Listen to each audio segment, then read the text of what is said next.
This is the September 14th meeting of the Berlin Zoning Board of Appeals. Attendees and panelists may have their telephone number, image, or voice recorded for the record. I'm going to go around and I'm going to open the meeting and go around and we can introduce everybody. When I introduce you, if you just give a wave so that the petitioner can know who you are. Jim? Hi. Jim Royer, Denny Bartlett, Hello. Ginny Zakatinsky, Hello. and Pat Jackson. And Amy, Mercer, your last name, Quessel. Quessel, okay, is our town council is with us this evening. And Wayne, I think everyone knows you, and I think everyone knows Kathy, with the exception of maybe Amy, but I know her firm did some work on your memorandum of agreement. Okay, I'll open the continuance of the hearing for multiple variances for 10 Bigelow in Hudson. And we have added a special permit and a site plan for a growing and manufacturing cannabis installation. Before I let you make your presentation, if I may, I'd just like to understand the relationship here. I understand that Ms. Adams, that you're going to maintain ownership of the property, is that correct? The trust is? Yes. Okay. Who's going to build the building? Well, we haven't put that out to bid yet. I mean, we would be the general contractor, but But Yeah. the building will belong to you. yes. Okay. And they have like a net lease, triple net lease or something that for 5 years that's extendable to 10 years. Correct. Okay. Because my thinking is that the special permit, unless there's some confusion, should go to the cannabis company because you don't have what you need in order to get the special permit, correct? I'm not sure what you're asking. Well, you're asking for a special permit for a manufacturing and growing facility for cannabis. Okay. Is there licensure and agreement with the town needed for that? Yes, the host community agreement is between the tenant and the town. Right. So my feeling is the special permit would need to be issued in the name, and I'm going to talk to council about this afterwards, but would have to be issued in the name of the Bellix company, okay? Because they have the agreement with the selectmen and they have the licensure through the state to do cannabis. The site plan would go to you because you're going to build the building and you're going to own the property. And then to my thinking, the variances for parking, I think they've asked for a special variance because the cannabis growing facility and manufacturing facility will not need as many. Hold on a second, somebody's out at my car. Okay.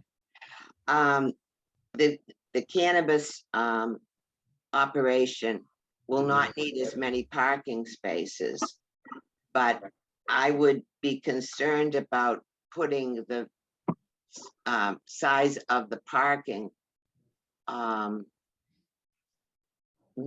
as a lifelong variance because we don't know what may go in there afterwards, if that makes sense.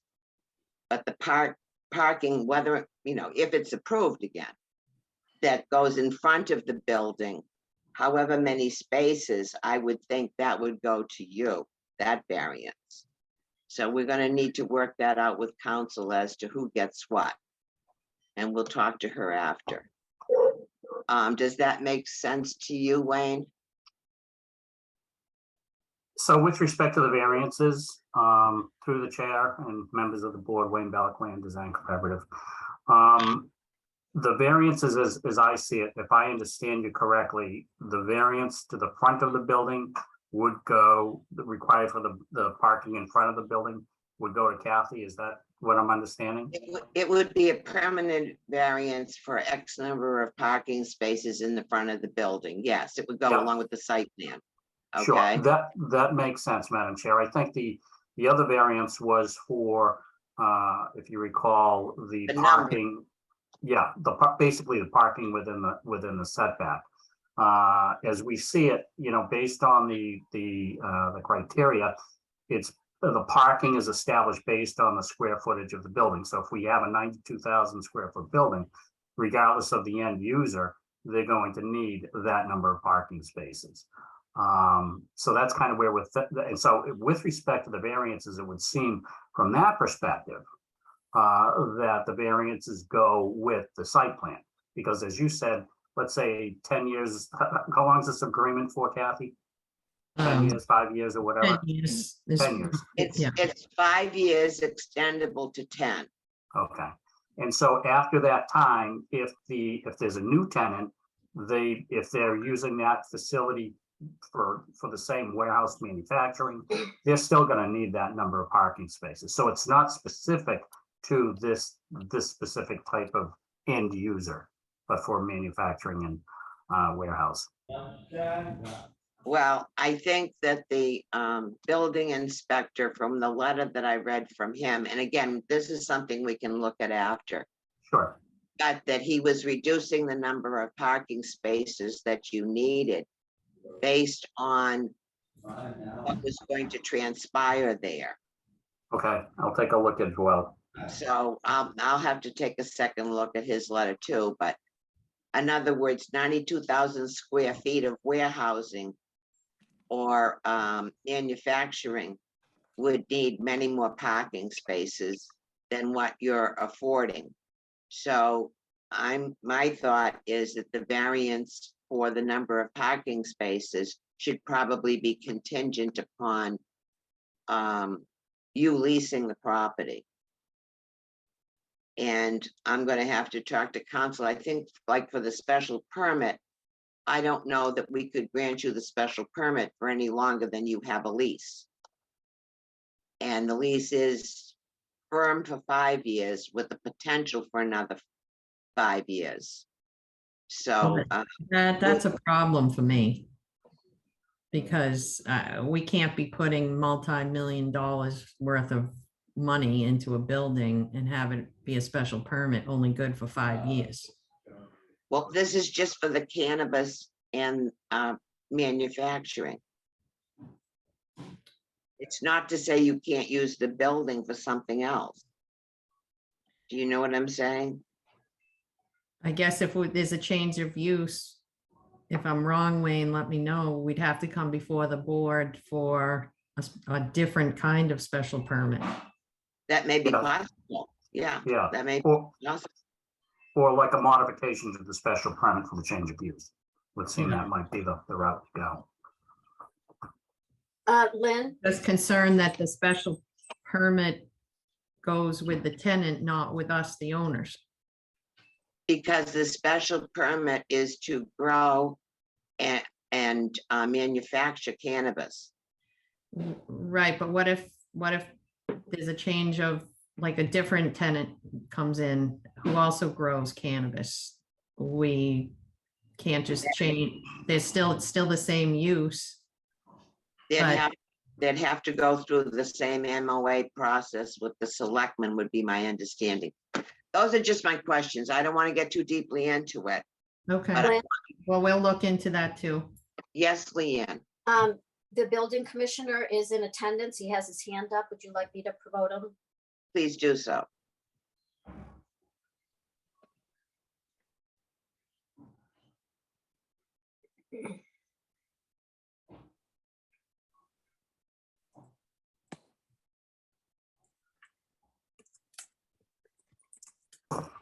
Good evening. Amy, maybe you could chime in on this, but and I want to get back to Kathy's question concern, but once a special permit is issued, unless there's a change of that use, does it not continue? It has to be issued to someone. Okay, and we'll talk to council, but I don't think the trust that owns the property and will own the building is in a position to be granted a permit to cultivate and manufacture cannabis.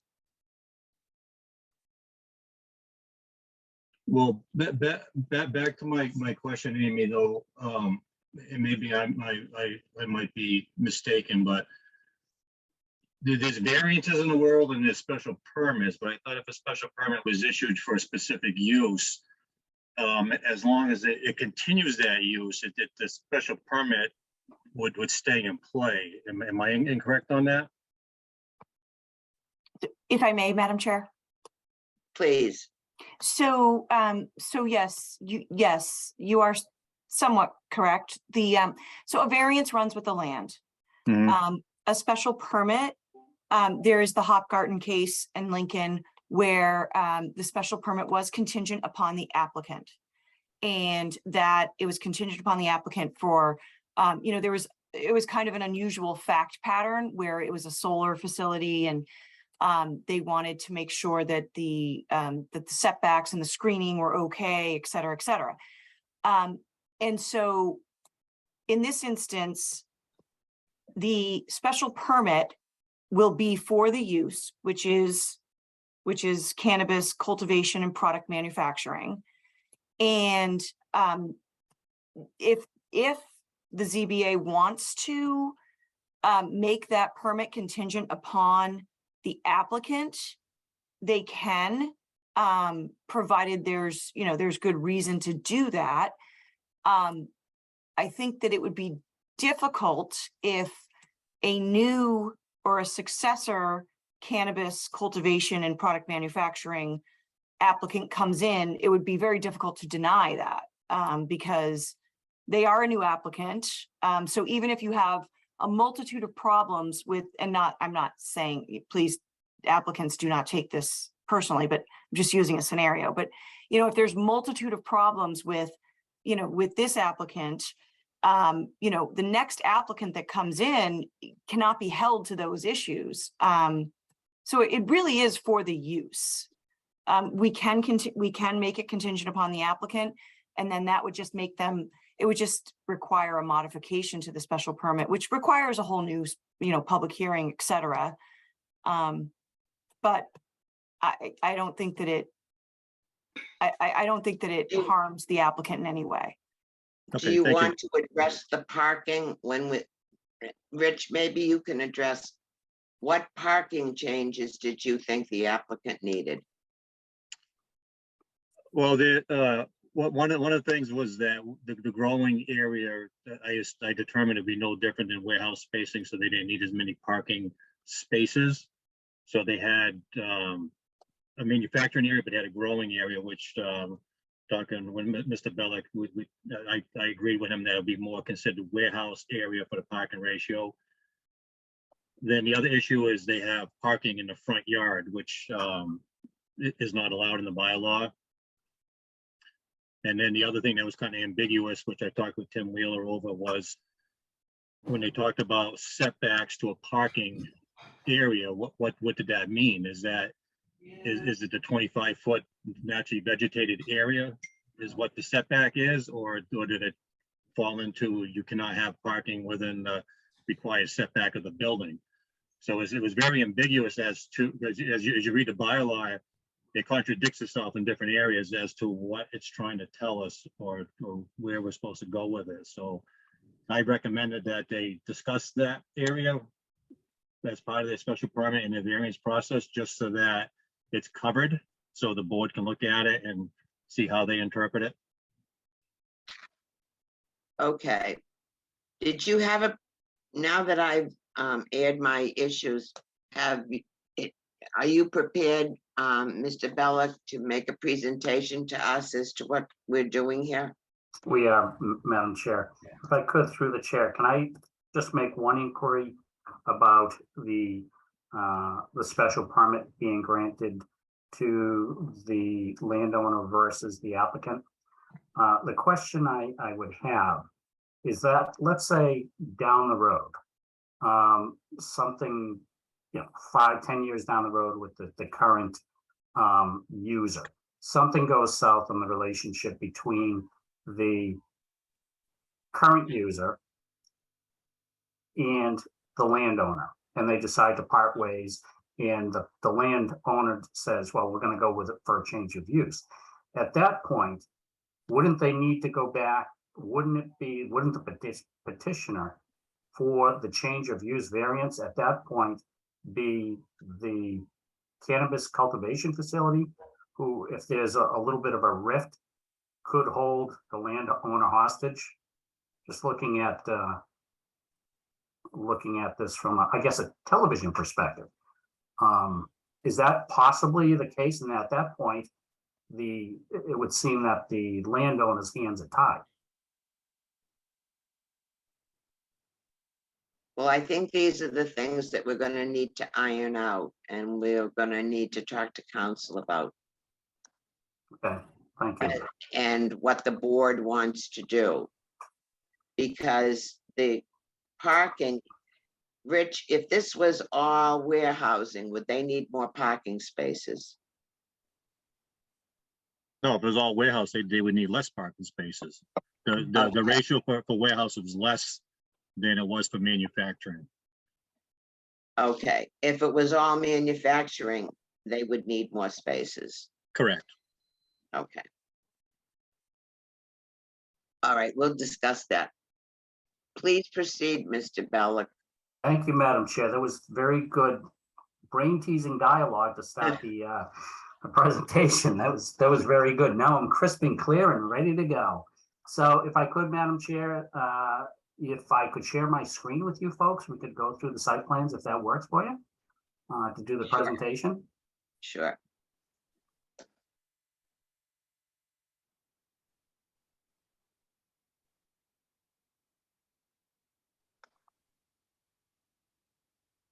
Let's see, where are we?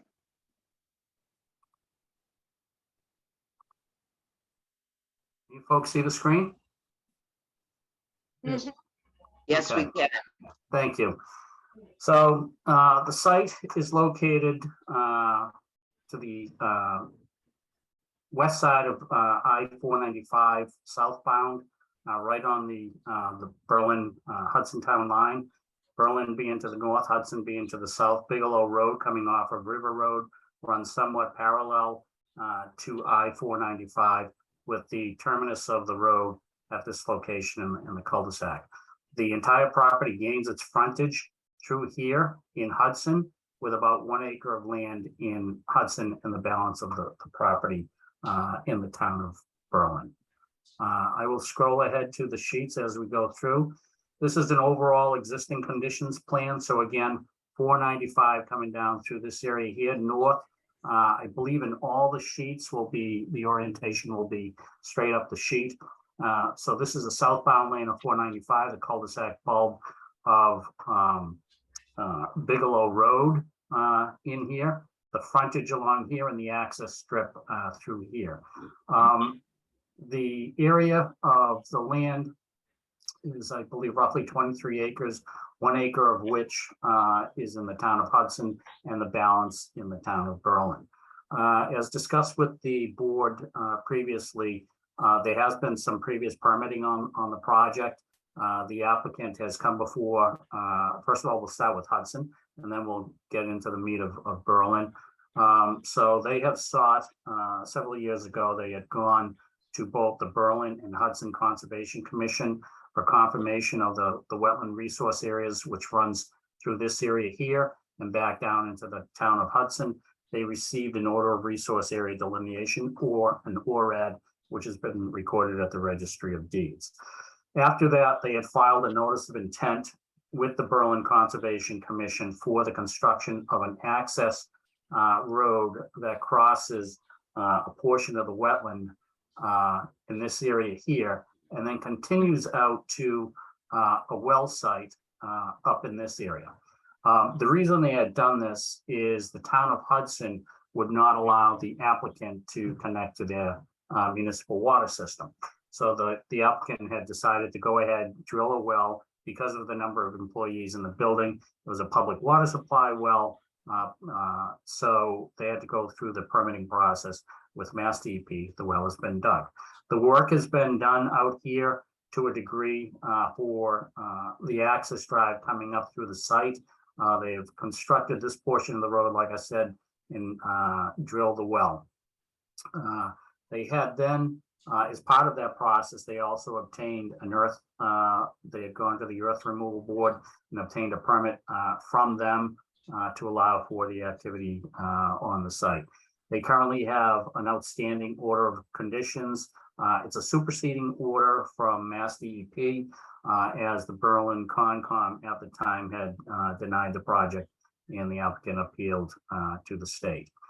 Subsequent to that, they had gone to, after meeting with both fire chiefs in each community, we met with them for a couple reasons. One, to see if we could reduce the pavement width in the town of Hudson. The town of Hudson's pavement width was 30 feet. So because of the sensitivity and a lot of the work being done within the 100-foot buffer zone, we sought a variance from the ZBA in Hudson to allow a 24-foot pavement width, which would be consistent with the town of Berlin's pavement width, and the variance was granted. So as part of that, it allowed us a couple things. It allowed us to reduce the pavement width and make a better filing with the Concom in Hudson. We did. We received an order of conditions. The access drive which is this drive here, it's about 350 feet or thereabouts in here, is currently installed up to binder course. The drainage is installed, functioning very well. The stormwater management facility has been installed. This basin is installed, loamed and seeded, and the vegetation is fully stabilized, flourishing wonderfully, as is the side slopes over in here.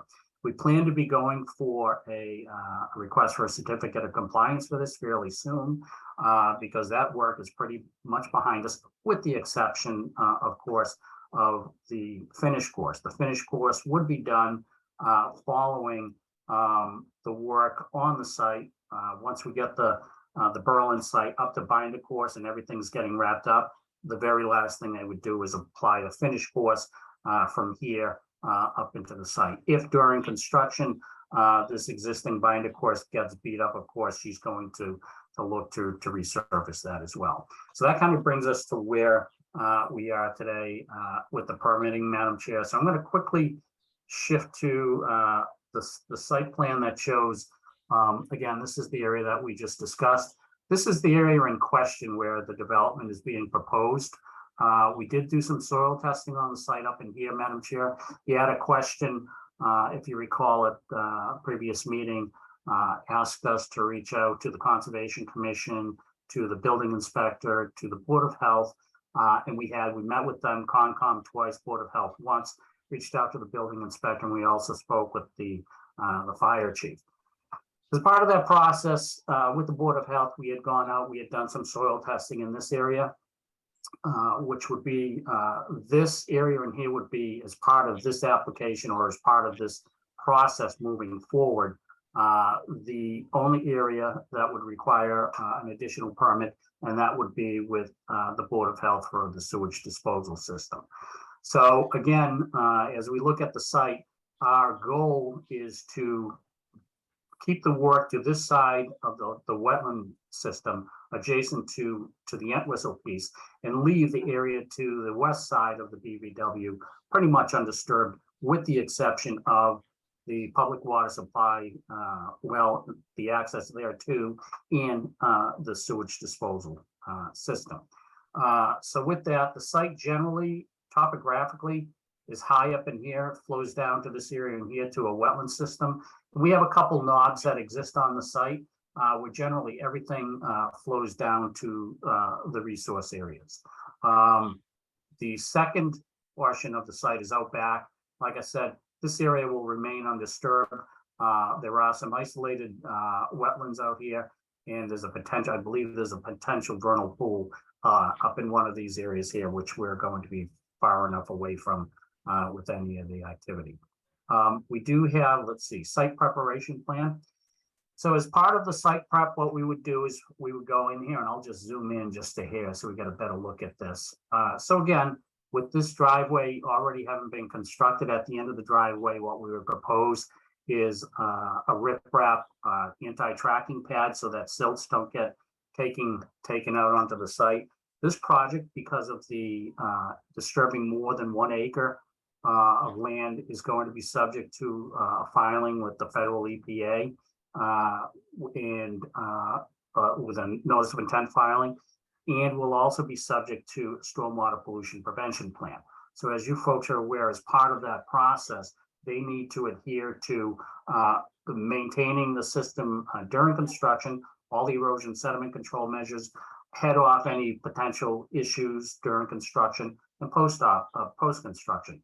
They're going to be held to a long-term operation and maintenance plan with the stormwater facility. So this kind of sets the stage for that. And it sets the stage where, like I said, with this anti-tracking pad, as part of the stormwater pollution prevention plan during construction, they will be responsible for any street sweeping and making sure that any sediments on site stay on site, do not make their way to the down gradient resource areas or out onto public ways.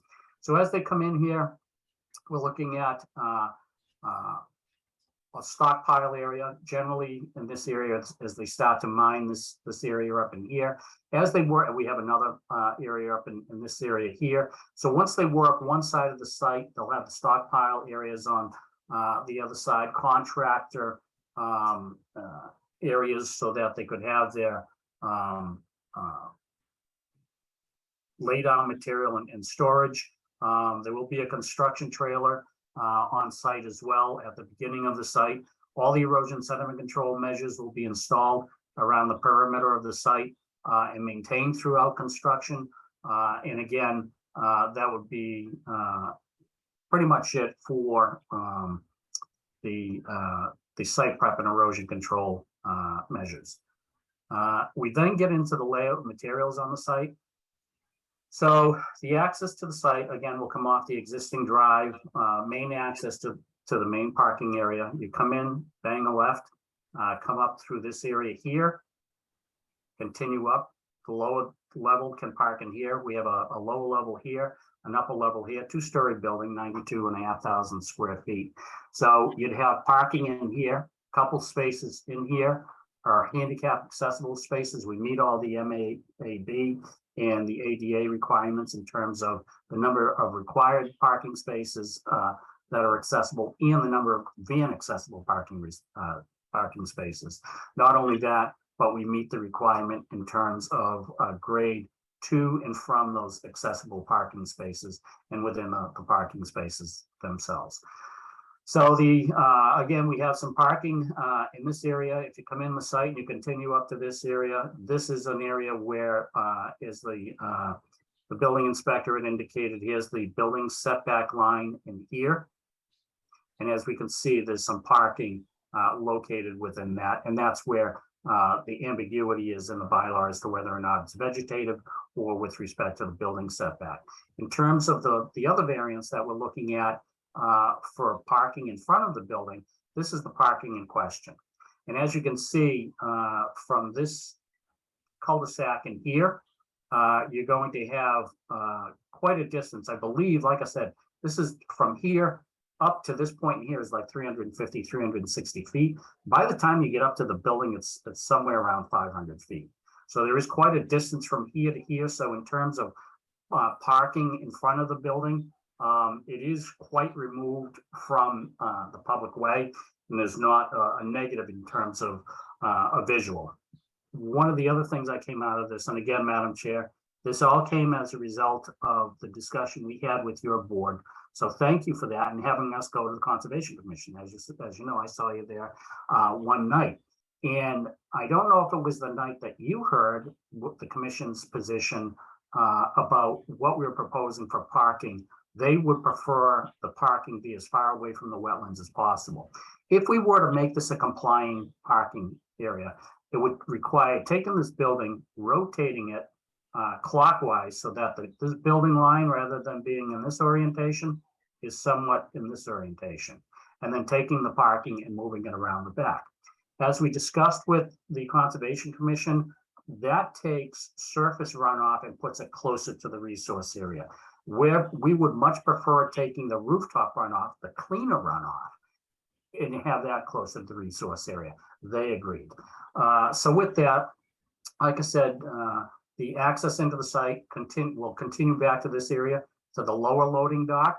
I believe we have 4 bays in here, 2 bays, I'm sorry, 2 bays in here, and we have a concrete ramp for small van deliveries. Likewise, on the opposite end of the building, we have a single loading bay in here for your larger vehicles, your WB50s, your WB, 63s or 67s in this area here, in the conch ramp for the small van-like deliveries. Next to this area, we have a dumpster enclosure with a couple of bollards out in front to protect it. The main entry from the building, again, accessible parking spaces. We have 3 out front. As you can see, one of them is van accessible. Not sure which one that would be the, which one? One of them is van accessible, 8 foot. Actually, yeah, it would be this one. I believe it's this one here.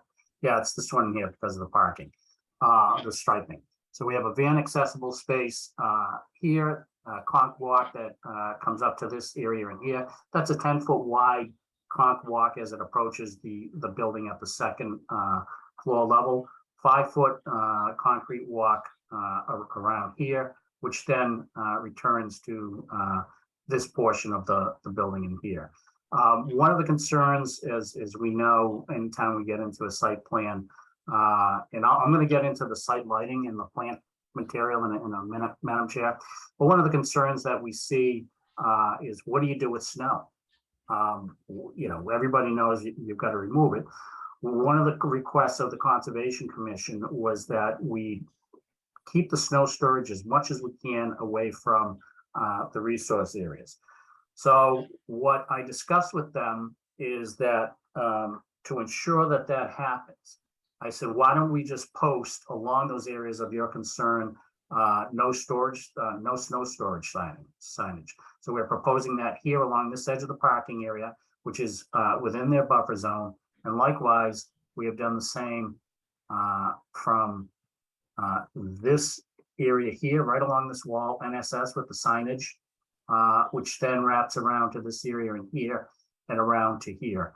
The snow storage areas designated on the plans are these hatched areas, these funky looking things that come around here.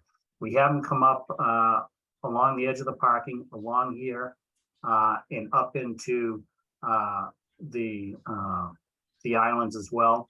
As you can see, this is a little funky in terms of its shape. The reason we do that is because we have trees located in these locations, which you're going to see in a couple of minutes. Likewise, in here we have some tree plantings in here. And if I could for a minute, as we started to look at your bylaw when it came to tree plantings, it's like, wow, this is crazy. I mean, how do you get this to work? At first blush, when you read it, we got into it. And when we get to the planting plan, you'll see how it worked. And it worked great. It worked perfectly. But when you first read it, it's like, this is crazy. But when you apply it, it works great. And like I said, you'll see that when we get into the planting plan. So that's the layout and materials plan. As part of this design, we would look to provide for an access to the point that was already permitted by the Conservation Commission. Up to this point, We will be filing with them probably next week. So at that point, by the time they respond and we set up a public hearing, we will be into the public hearing process here and with Concom concurrently. So we're looking for a minor realignment of the access drive that was put in here to this configuration here, so that in the event they need to collect well samples out at the well site, they're able to continue across the small bridge that's being proposed in here. That is pretty much for the layout and materials plan. Now here's the grading and drainage plan. So with this plan in here, we come in, this again has all been graded fairly flat in here, low point in here. We begin to take on a grade up in here about 6%, accessing up through here, and then it starts to level out to about a 4% until we get into this area in here. Again, this is the loading dock in here, elevation 273 at the ground, 277 at the floor. It comes up about 20 feet to the next level to elevation 297. The overall building height, as you'll see in the architecturals, is just shy of 40 feet, with 40 feet being the maximum allowed in this area. As part of the grading, like I said, it comes down to this area, and here gently pitches to catch basins in the area and is collected and routed through the stormwater management system, which I will show you the particulars of that on the next sheet. The existing stormwater basin in here in the town of Hudson, which is this guy in here, is going to be expanded here to accommodate some of the flows in here. And the outlet control structure is going to be modified as not to increase the peak rates of runoff from the site and to maintain the flows that currently are proposed in Hudson. The off-grading to the site, like in here, is all 3-to-1. Areas that we went tighter, for instance, areas that we had gone tighter, for instance, in this area here, is 2-to-1. That'll have a 2-to-1 slope stabilization. So in here, it transitioned from a 2-to-1 to a flatter 3-to-1 down into the parking areas. Along this ridge here, what we had done is there is a high point in here. The stormwater watershed area generates, begins off-site at the bottom of my monitor, and then flows through here. So rather than capture and attenuate flows that we have no control of that are coming in from off-site, we said, okay, what we're going to do is we're going to take it and we're going to send it where it currently goes. So what we had done is we have proposed a swale at the base of the 2-to-1 slope, which is going to divert the water down to the resource areas where it currently goes, and anything with respect to the parking areas and down gradient of the swales are going to be managed through our stormwater management systems. Like I said earlier, Madam Chair, when we're talking about the parking area, the accessible parking, the elevations and the slopes in here demonstrate compliance. There's no more than a 2% cross pitch anywhere. We've got 1.5%. So that meets the MAAB and the ADA requirements. We do have some utilities on the site, which is the AC units and the like, which I'm about to jump on the next page. Before I do leave that, a retaining wall is required along this edge in here. The wall varies in height. In this case here, it's a 3-footer. Here it goes to a 6. Then it bumps to an 11-footer, 14, 11, 10-footer. But the intent here, Madam Chair, is to minimize the encroachment into that buffer zone and still provide access to the area. We do have the next sheet is the utility plan, which tells quite a bit. I don't know, Madam Chair, I don't know when we spoke before, whether or not it was with this board, we talked a little bit about the cistern and the stormwater. I seem to think we did just a little bit. And I think a question was raised on whether or not we could take the rooftop runoff, run it through the cistern, and fill the cistern that way. I know it's there. Unless one of my colleagues remembers it, I don't remember us discussing that. But Okay. before you move off of this page, let's see if Yeah. anyone has anything they'd like to ask you about Sure. this. One question I have is Bigelow Road in Hudson, is that an accepted street? Yes, But it's not in Berlin. it is not located in Berlin. Right, so this is really from the lot line or the Town line? in between Berlin and Hudson. From Yeah. there on, that's a private way, is it not? In here is private, correct. In Okay, here is- thank, Yes, you're welcome. does anyone else have any other questions?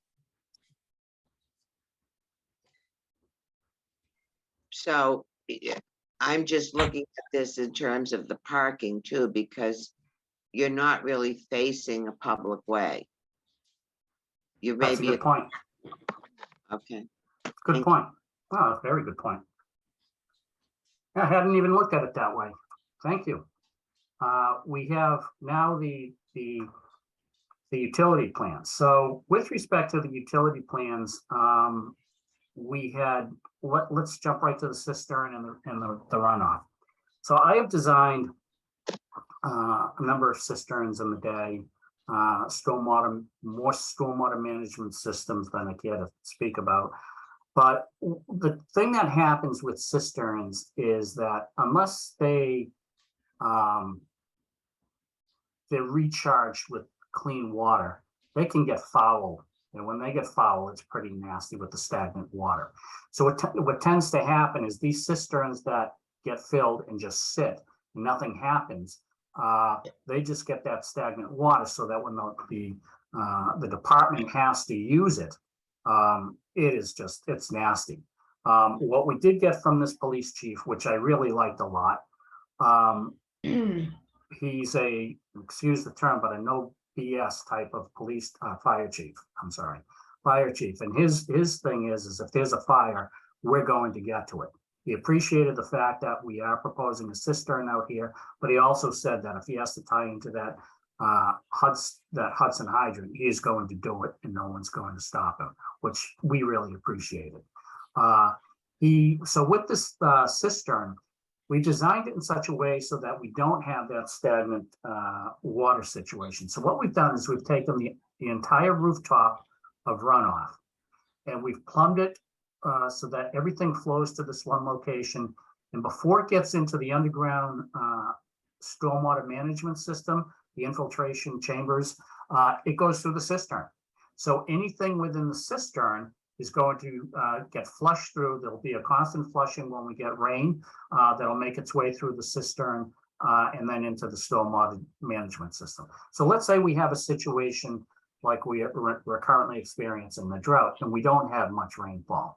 What we're also proposing here, Madam Chair, is along with the cistern is a redundant system, which would be a non-potable cistern water supply well. So they would drill a well here. So once the float mechanisms get to a certain level and we fall below the required volume in the tank, the well will kick on, the pump will kick on and add water to the well, to the cistern. It will have a backflow preventer on it so that if it is, the water is sitting there for a little bit of time and it does surcharge back up, the water won't make its way back into the well. But like I said, the intent here is to keep this thing flushed with stormwater runoff and make use of the stormwater runoff before it gets into our system. So with respect to stormwater, rooftop runoff comes down through here, makes its way through the Caltech system. There is no pre-treatment required, and what I mean is there's no TSS removals, suspended solids, any grits, any sand, because none of that's making its way into the system. So that flows its way through the system, out through the manhole, and then discharges into a plunge pool at the base of the retaining wall here.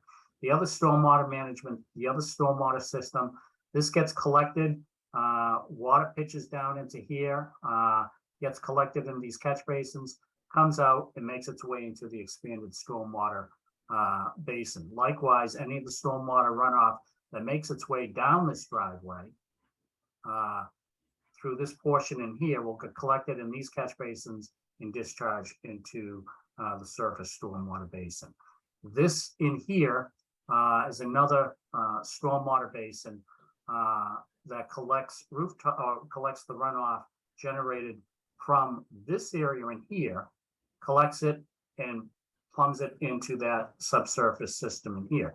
The difference, Madam Chair, between this system and this system is pretreatment. This one, as I said earlier, doesn't require pretreatment. This does. So this is going to be equipped with a, where is it?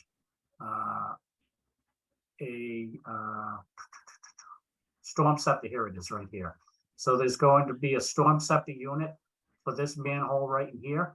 Likewise, we're going to have the same thing at this manhole. So any of the sediments that get collected and bypass the catch basins and make their way into the system will get collected before it makes its way into the receiving stormwater management system. Because they're going to be held to a long-term operation and maintenance plan of the stormwater management system, they're going to be required to keep the catch basins clean in accordance with the regulations and with the plan. And when I say the plan, the stormwater pollution prevention plan and long-term operation and maintenance plan. And the same thing applies to these CULTEC or these CDS storm scepter type units. That is drainage. The other thing that we discussed was wastewater. So wastewater, we have two forms of wastewater here. We have what is classified as industrial wastewater and sanitary wastewater. The sanitary wastewater obviously speaks for itself. It's the waste that goes down the drains and the toilets and everything. That will make its way to a septic tank here, then flow into a pump chamber, which will then be pumped through a force main through the wetland, which has already been permitted. That sleeve has already been permitted up to the leaching facility in this area here. So we have the primary facility here, the reserve area in here. The reason why we went with the primary here, just a preference. It's further away from the well. The likelihood of them having to use to go with putting in a reserve system on this type of system is not very high. And the reason being is because it's being pumped, unlike a regular gravity system, while a gravity systems doesn't have the mechanicals to it. When you deal with a pump system, the entire leach field gets whacked at once. The pump kicks on, all the effluent goes to the leach field at once, so it's evenly distributed. A gravity system may fill up all the lines at once, but more than likely will feed the first lines in the series, and then is more likely to fail than those systems that get whacked at once. So like I said, what I did is I proposed this system over in here. We will be filing with the Board of Health shortly as well.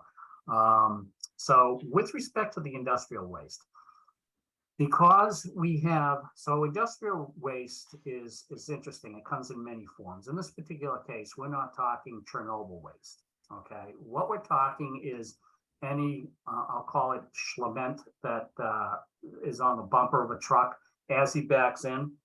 As he backs into an area here, if there's any road snow that it was on the vehicle, melts, drops on here, it catches a drain on the inside of the lip, and then that makes its way into the holding tank. That holding tank won't be pumped that often or cleaned that often because there's very little volume that gets in there. But under the state building code, it's required. So we have one here, and we have one in this location as well. With respect to the AC units, we're proposing the AC units to this side of the building. As you folks know, sometimes you mount them to the top of the building because of the architectural type of building that we're proposing here. They require a ground-mounted type of configuration.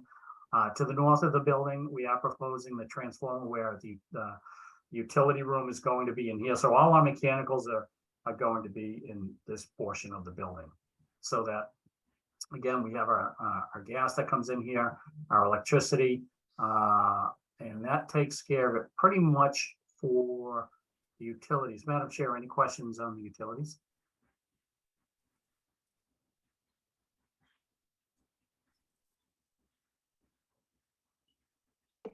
I'll ask the board members, does anyone have any questions at this point for what we've been discussing? On the, you talked about rainwater off the roof. Where does that go? So the rainwater off the roof, it gets collected in the gutters and the downspouts, and then it comes out through here, comes through the cistern, and then overflows and makes its way into the stormwater system. That way, like I said, it just keeps that, recirculates that stagnant water in the cistern, rather than plummet directly to this. That would be an option. A lot of people do that, but my approach is, I've lifted the cover in a cistern one time, and I had the sense of smell of a bloodhound, and I was not a happy Well, camper. it's just, yeah, well, that's a large building, so it's gonna be, I would assume a lot of runoff from Yep, the roof. yep, that's a good point. And what I like about it is that it's gonna continuously flush it and keep the cistern nice and clean. What, again, you're proposing a huge agricultural site that's gonna use an incredible amount of water. Do you recycle any of this water? So I'll defer to the client on that. She's more familiar with the use. Our understanding for the amount of use of the water is it's not going to be very demanding. Kathy, if you could. Yeah, from what I understand, it's a very low use of the water. They predict use of 5 to 6 million gallons a year at the max, more like 3.5 million, which is similar to use of like 6 4-bedroom, family houses. On the property. And interestingly, that through the chair, the question came up, again, I'm not sure if it was this board or Concom, but a question had come up as to whether or not this was a hydroponics facility. I think as a hydroponics facility, it's a little different because you are constantly feeding it with the water, and I would imagine there is some recirculation that goes there. But this is going to be, as I understand through Kathy, a soil type of operation. So they'll have soil, so it'll be no different from essentially houseplants in the building. Correct.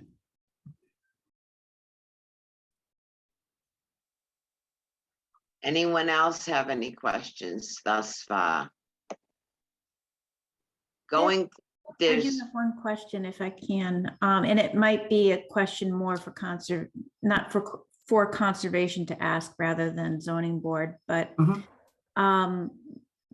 with these type of operations, I assume use fertilizers and the such. So I would want to know what kind, if the water coming from the growing area is being tested for levels of, say, I don't know, phosphates or whatever, before it's getting out to the leach field and then into the wetlands.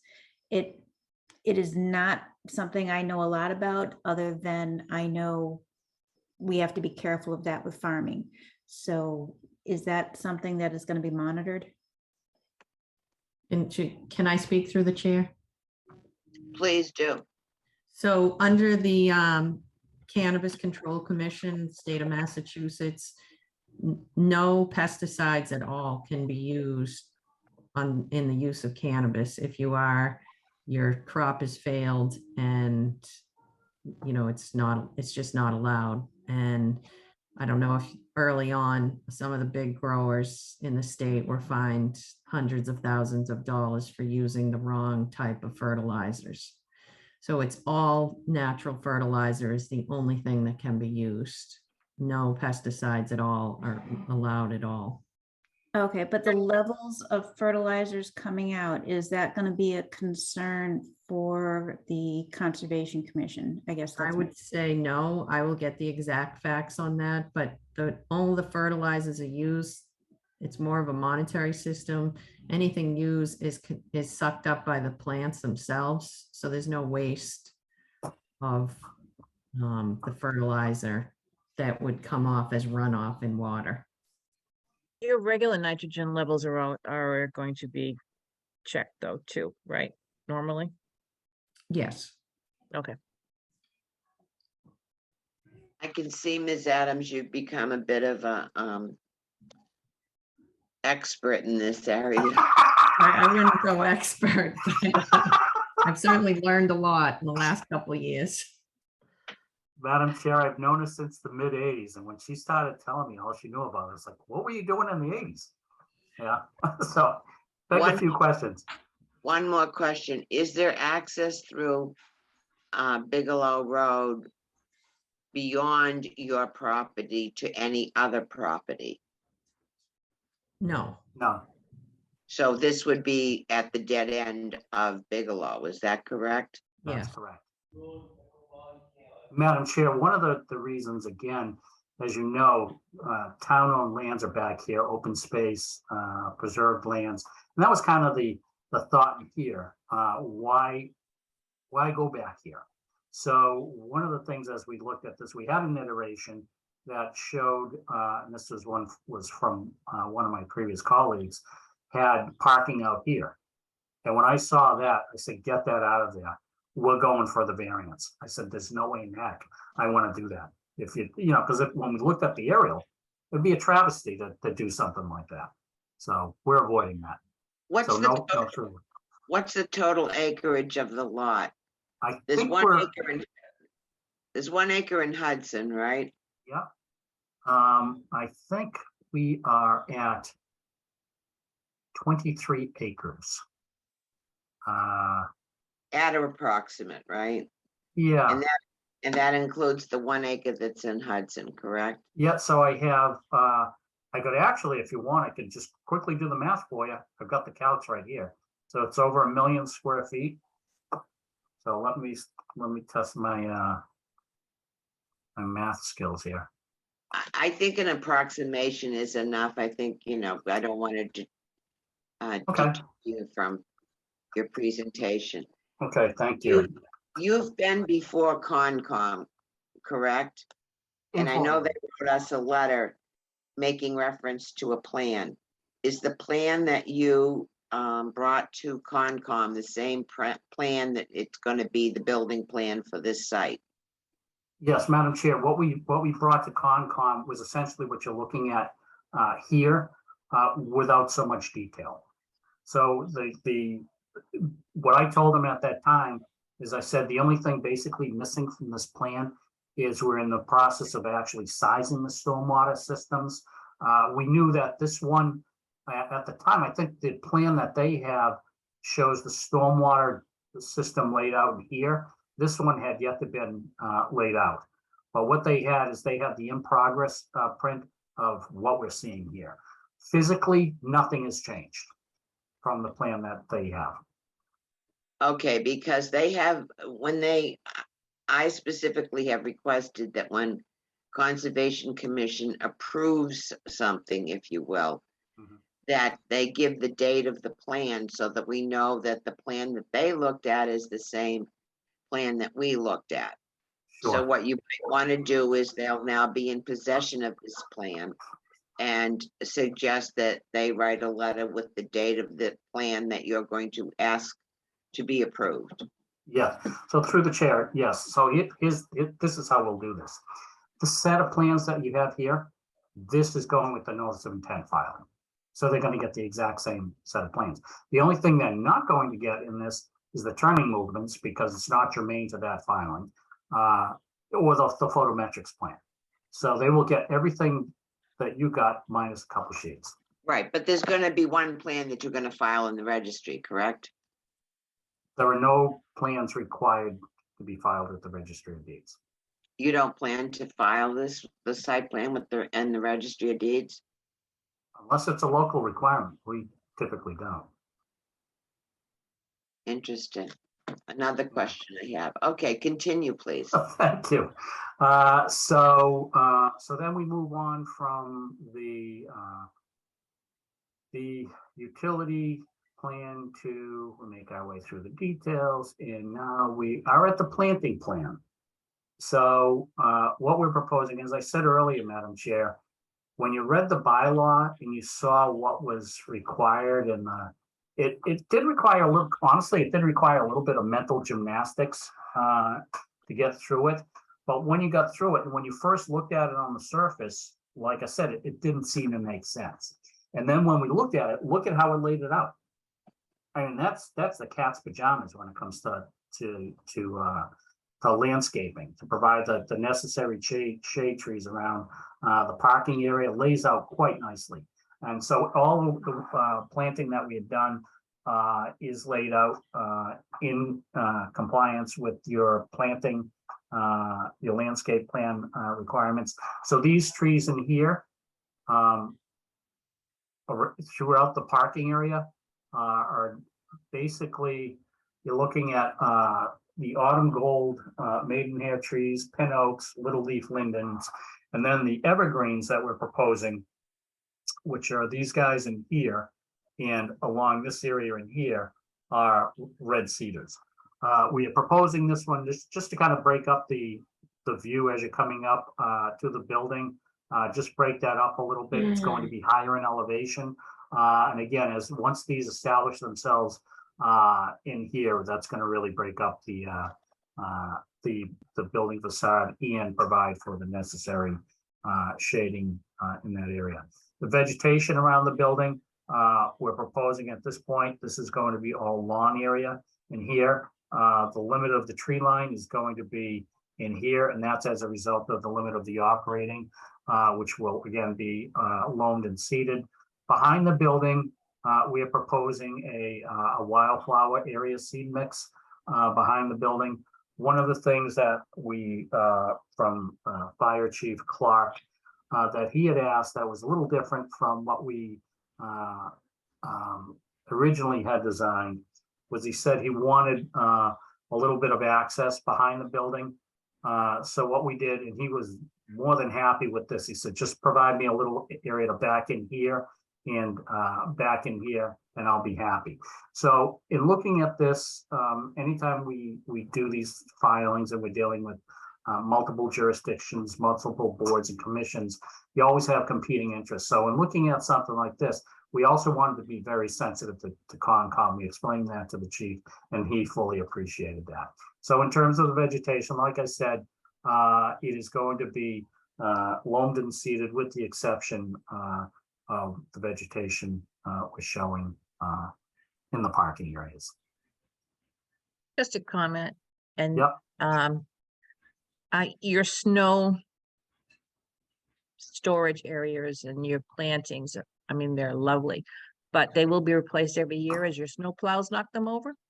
So that was the thing, and I, through the chair, I appreciate that comment. So like I said, what we had done is in the snow storage plan, in the layout materials plan, as I said, if we look at, for instance, this area in here. Yeah. This is snow storage. The plant, the trees are right here. The trees are here and here. So Mhm. the question is, and I hear what you're saying, how do you get the snowplow driver from not, having it come up against a tree? I guess I would rely on Kathy. I know that Kathy is going to say, I'm not going to be replacing trees every year. So I am sure, because they manage that on their properties. And Kathy, isn't it within the family? Is it within the family of snowplow contractors that do So your they're projects? independent contractors that plow. Okay, So it goes out to bid every year. So All but right. it's part of their contract that if they damage anything on the property, they have to fix it. Ah, Good luck. So, oh, we've never had a problem and it's Okay. been many, many years. And, and you- Well, if they're, yeah, they would, I would imagine the landscapers would replace them though if they do knock them yeah, down. are you good question. responsible for the snow plowing from the property line on Bigelow? Is that where it starts? Yes. yes. Thank you. Anything else before we move on? I do if through the, okay, I'm sorry, Madam Chair. But I do have other exhibits if you folks want to see them, just Absolutely. demonstrating compliance.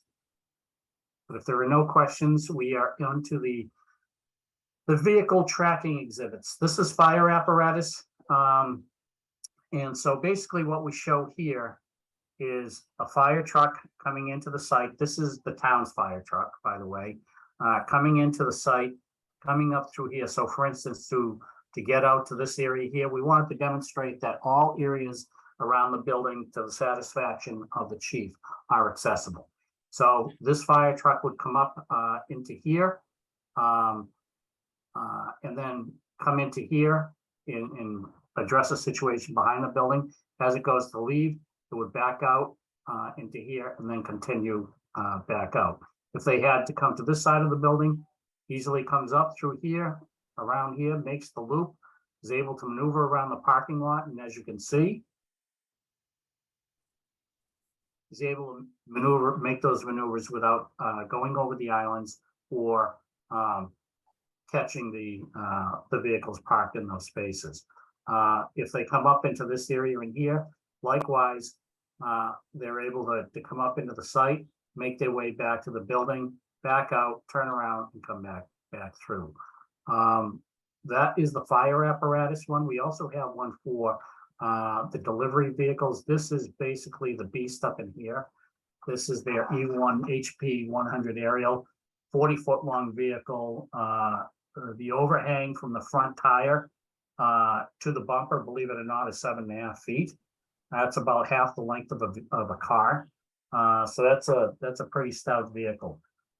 In addition to this, we also ran the delivery vehicles. We ran the largest vehicle expected to be at the site. This one is a WB50 tractor trailer, interstate tractor trailer, comes into the site, comes up through this area in here, backs in. You can park one here, the other one backs up to here, parks in here. You can have both of them in here at the same time, and they can pull out and make their maneuvers. This guy comes out, he would loop around. What you're seeing is this is exaggerated in here. The reason that is because it is a tractor trailer. The rear wheels of the trailer lag behind the cab of the vehicle, and then it continues out. Likewise, as we make our way into the site here, you see the big sweep in here for the same exact reason. So his front end is going to come out over like this as the tail end drags through here. It's going to make his move up to here and then back in, offload, and then continue back out. What we find when we talk to these guys, and I've actually gone out to Harvey Industries in Hopkinton when I had some questions about dumpster, how big dumpster vehicles needed to be. And I did some measuring. I had a couple guys out there that were wonderful. They did turning maneuvers for me with their different size vehicles. And what we find with these, that the software is great software, don't get me wrong, I like it. It is very conservative. These guys can, when you guys see somebody in a fire truck or a tractor trailer, they can turn on a dime. So we're very confident with what the software demonstrates, especially where we've been able to keep it within the confines of the pavement. Madam Chair, any questions on the maneuvering exhibits? Anyone have any questions? I think we pretty well leave that to the emergency departments to be happy with it. And if they're happy with it, I think we're happy with it. Okay, thank you, Madam Chair. I don't think we have any questions. You may proceed, Mr. Ballack. Thank you. Now we have the photometrics plan. So this, as you folks know, you've seen these babies before. It's the foot candle distribution generated from light fixtures around the site. So the site is being equipped with light fixtures along the access drive here, up into the site. As you can see, these dark little dots at these locations are this fixture right here. Whoops, sorry. This fixture right here mounted on a pole. They surround the parking area, access drives, as you can see along here. The other unit is a wall pack. We'll have wall packs located at all man door entries, at the loading dock entries. And those are this type of unit, very low profile. It's only, I think, 8 inches in depth, 15 inches wide and 12 inches deep. They're mounted anywhere between, it varies on where it is positioned along the building, but they can be mounted anywhere between 8 to 15 feet or 15 to 30 feet, subject to the model that you use. There are two different models that are used. There's it doesn't really, but there, the MASL or the MASH unit. It all depends where it's going to be positioned. I'm going to use either one. Most importantly, I think is, as we all know, is there enough lighting? Is there too much lighting? I am absolutely not a big fan of light pollution. I grew up in a very suburban feeling neighborhood in the city of Worcester. And you could see the lights from the city of Worcester. I live in the town of Auburn, and it's horrible. It's horrible in a very rural portion of town. But you can still see the sky. These are all night sky compliant fixtures. And so if we look at the distribution, obviously, if at a fixture you get these high readings in the 5s, the 4s, the 3s. If they, you can see where they influence one another. You can see as we move away from the fixtures, the foot candle distribution drops off. You want to keep it less than 1 or near 0 along the property lines. And as you can see, even with Entwistle, there's going to be ambient lighting from Entwistle, but based on what we're seeing in here, your values are pretty much near 0 along the property line. One of the things that we wanted to do too is along 495. Keep it near 0, and as you can see, we're at 0 along 495. Out in the back, so I mentioned this to the Concom as well. The foot candle distribution out to the back along the resource areas is very low. We've got 0 down at the wetlands, 0.1, and the same applies over in this area, 0.1 is 0. So when it comes to our critter friends out there, they're not going to be under spotlights the entire evening. So the building, what we're looking at, so if I could, this elevation here is being referred to as the front. This is being referred to as the rear. This is the right side, and this is the left side of the building. The architect, working with Kathy, had come up with this. This is the front of the building. This is the area where we had that loop turnaround area in front of the building. And this is the man door in here. This area in here is all going to be loamed and seated up to the upper level till we get to the 297 elevation. This is the 277 down below. As we turn around and we look at the left side elevation where you can see the profile of the roof, you can see it's a 7/16 on 12 pitch on the roof. So it's a very shallow angle of pitch, which is, when you look at the roof line here, that's reflected up in here. As I said earlier, the roof height, maximum allowed medium gable height to the average grade is 40 feet maximum allowed. We're at 39.9 to that point. Again, as we go to the left side of the building, from where you're sitting and I'm sitting, as we look at the building, that's that bigger parking area where some of it's within the ambiguous setback. This is the main pair of man doors into the upper level. This in here is the loading dock. Over in here is your dumpster area, steps to a man door, and then there's the elevated ramp in here. Over to the left of that, you can see is that fire department maneuvering area for his vehicle along that side of the building. Then we go to the right side elevation and the rear elevation. Along the right side, this is if you're coming up into the site, you continue to go past the left-hand turn, you come down into this area. Here's your ramp loading dock at grade, your loading docks where you have your 4-foot drop, steps in here, and then over in this area here, again, is the vehicle, the fire truck vehicle turning area. Again, roof line up in here, you can see this pitch. This is the back side of the building. Again, lower level at 277, upper level at 297 with the ramp that backs into here for the van type vehicles. So with that, are there any questions? Actually, back to the lighting. And I know Sure. you're talking about, light pollution and whatnot. Yeah. I read in part of the application, how many shifts are you having working there? So is the lighting affected by the number of hours, the times the employees are there? It kind of implied that you'd have 2 shifts going. Kathy?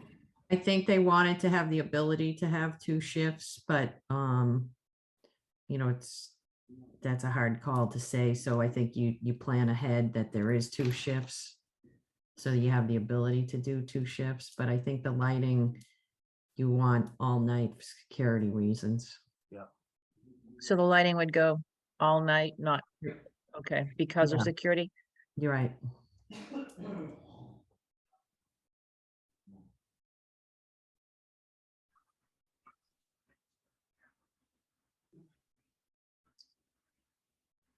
You have cameras, obviously, right?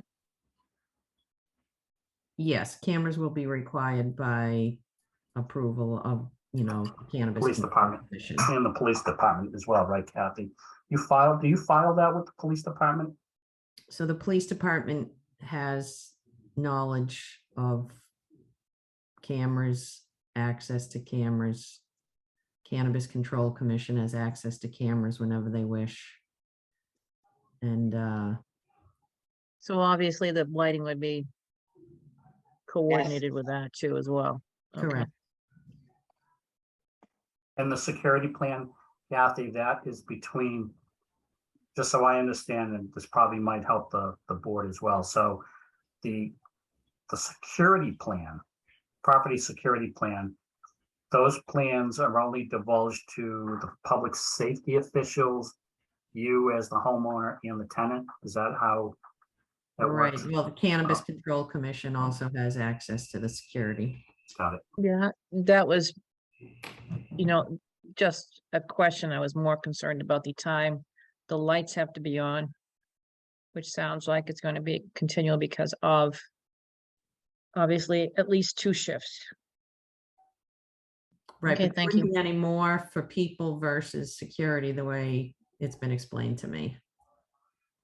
Well, what else is in the area down to the bottom of the plan? Are there any houses down there? I don't think so. What is that No. land? And who owns it? Go to your very first page, Wayne, where you show the location of the property. So the land directly in Hudson is the Entwistle Industrial Building, which is owned by Kane Industrial Trust. Then you have Is that what the arrow is on right now? Yes, That's correct. that's Entwistle. And just for scale reference, Madam Chair, as I said, this distance from here to here is about 360 feet, just that section in Hudson. So it's the town of Hudson Forest and the town of Berlin Forest. And then Entwistle and 495 are the abutters. Right, so we're not infringing on any neighbors. No. That, although the lighting appears to be very carefully considered, there aren't any residential homes that it would be affecting. No. Thank you. Thank you. So with that, Madam Chair, if there are any other questions, that's basically the presentation. Do you feel that you have completed your need to converse with the Conservation Commission? At this time, Madam Chair, prior to the filing, yes. So like I said, we're looking to file next week with them, which is going to open up that process. We'll be into the public hearing forum with them as well. And when do you anticipate that occurring? So they're required, so if we file next week, they're required under the WP, the Wetlands Protection Act, to hold a hearing within 21 days. So I guess my question to you, Madam Chair, how often do you folks meet? Once or twice a month? Once. Okay, It's not that we have never met more than once, but we, Yep. once. yep. So, and I do appreciate that because I think by the time we file with the commission and we get on their agenda, it'll be 1-to-1, having met with you folks and having met with the commission. By the time we meet again with you folks. And I saw a letter from the Board of Health. Do you feel they're all set with you folks at this point? I mean, you're Yes. never gonna know until you build it, okay? Right, and through the But do chair, you feel the design is acceptable to them? yeah, so we've discussed it conceptually, and the approach, and they agree with the approach. Basically, it's just putting it to paper, so we're planning to do the same thing concurrent with the filing with the Conservation Commission. We're going to be filing with the Board of Health as well. Because Yeah. our bylaw requires us to have written confirmation from both entities. If you remember, we discussed this. Yep, So you feel by our next meeting, you will have that. so I think that you currently have it. I think you have what they have provided, I think discusses that, would they support, if the plan is designed in accordance with their regulations, would they support the design? I think we got affirmatives on that front from the commission. And as the commission said, for instance, they would like to see, the parking pulled away from the resource areas, which we have. They also wanted to see the rooftop runoff going through a cistern. We provided that. I volunteered the snow storage because they brought it up. So I volunteered the snow storage signage, which I do have a detail of that, which again will be filed with the commission, indicating that there's not to be any snow dumped within that area. This, if we could divert your attention to the screen, Madam Chair, this is basically what we're looking at. It will be a breakaway type galvanized post, typically of what you'd see with a stop sign, the channel type post, indicating no storage per Berlin Conservation Commission, no snow storage. So in terms of, based on the dialogue that. This is helpful to us because I'm sure you're familiar with 48 Section 10. And we need to meet the criteria in that in order to grant a variance. Yeah. So, and you say that the Conservation Commission doesn't want the parking in any other area, and it's a large area and it's wetlands. I mean, these are the types of things that help us should we Correct. choose to grant a variance. Agreed. What other signage will there be? How will folks find this? Because it's a rather remote area. And if somebody is coming to deliver or pick up, how would they know where you are? Kathy, how would you look to advertise that? So it's just, it's 10 Bigelow Road, Hudson is the address. So they would just key it in their GPS or something? Correct. Okay, there'd be no signage on the Well, there road. would be a such signage at the end of the cul-de-sac, I'm assuming, whatever the name of the facility is gonna be, that says 10 Bigelow Road, Hudson, and it's the only building on the property, so I think it would be fairly obvious. Other than safety signage or snow removal signage, what type of signage would there be either on the building or in the yard that would announce this is it? So the Cannabis Control Commission and the fire safety, depending on the type of manufacturing they do, those are all state mandated signage that would be on the building per the fire chief, per the fire marshal, and per the Cannabis Control Commission. So there will be signages. I just don't know exactly what they are at this point. But they would be on most likely all the points of access on the building. so that if there was an issue within the building, the fire safety would know where they would need it to go. Just as a point of reference, not that they couldn't change, but the site plan does require any signage to be on it. And then unless there was a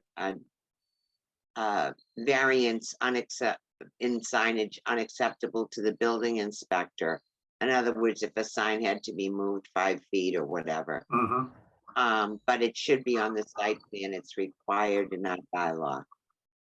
So you want a sign out on the street that shows 10 Oh, no, Bigelow? no, no. I will just want to know what signage you're going to put. And I know you're tentative about it because you haven't finalized things with folks.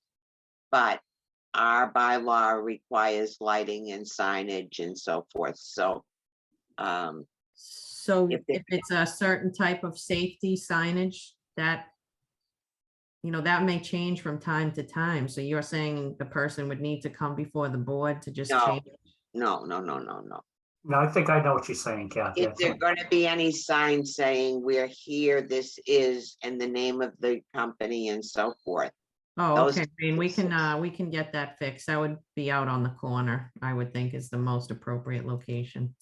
And again, it's not to say that it couldn't change, okay? But it's a requirement of the site plan. Done. So Kathy, we'll come up with a site ID sign and Correct. we'll just pop it on there out at the entrance.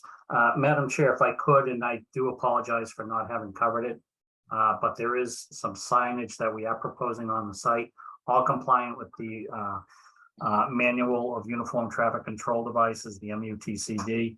We are proposing a stop bar here at the entrance onto Bigelow Road. A stop bar here with a stop sign. That is the R1-1 sign. In addition, we are showing a stop bar at this location here with a stop sign. We've also got one at this location here. So stop sign and the stop bar. And over in here, as you come out through here, stop sign, stop bar. Here, stop sign and a stop bar. And one would say, well, what do you really need it there for? Our concern is that if you have a vehicle coming up through here, let's say a delivery van, he's coming up through here, we don't want any conflicts in this area here. So we provided it here as well. You seem to be very thorough, but you understand what I'm asking, correct? Absolutely. Thank you. Yep. So I think we'll have a site identification sign out at the front of the property as well. Good call. That typically I do that. I don't know, I gaffed on that one. And what are the total number of parking spaces that you're going to have? We are going to have a total number of 132 spaces. And how many of them do not meet the in front of the building requirement?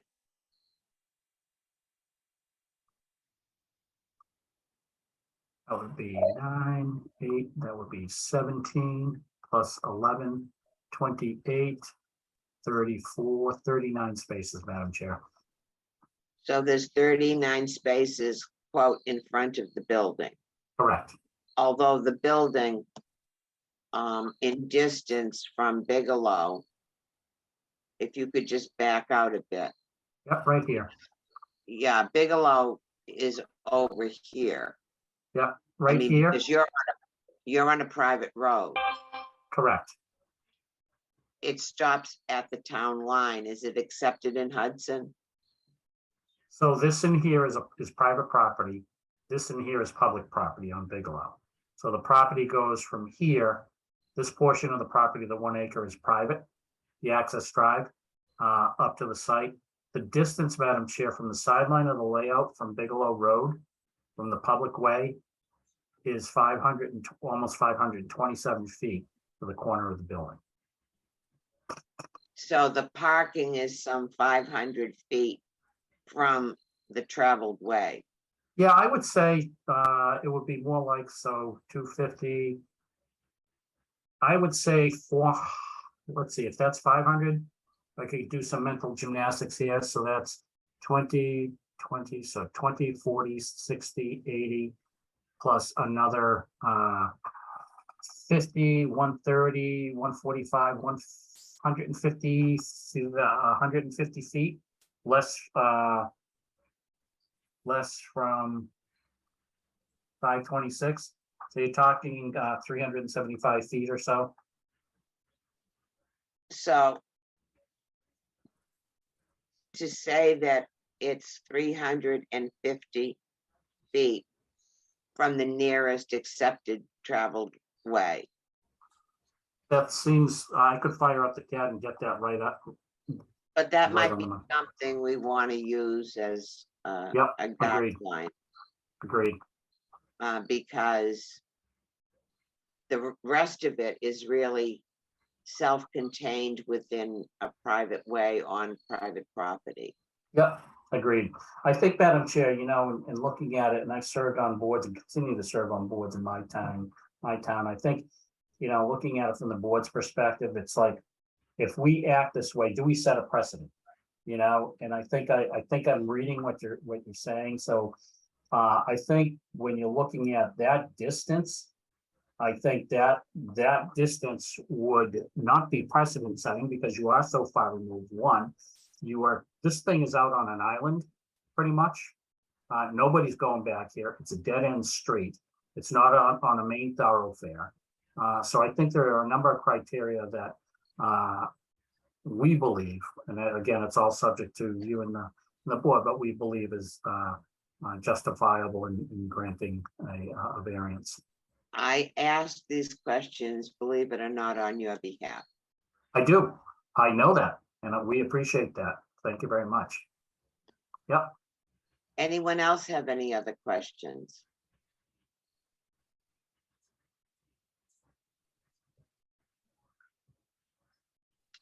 Is there any other information that anyone needs? I have one question. I know this goes back to the beginning, but the order of compliance, I believe he said was by DEP. And does that mean that the DEP will be overseeing that they will be in compliance with the order of conditions? So through the chair, if I can answer that. So that order of conditions was specific to the access drive out to the well in the work associated with the permitting of the well. There will be another filing this time, again, as we had the first time, with the Conservation Commission.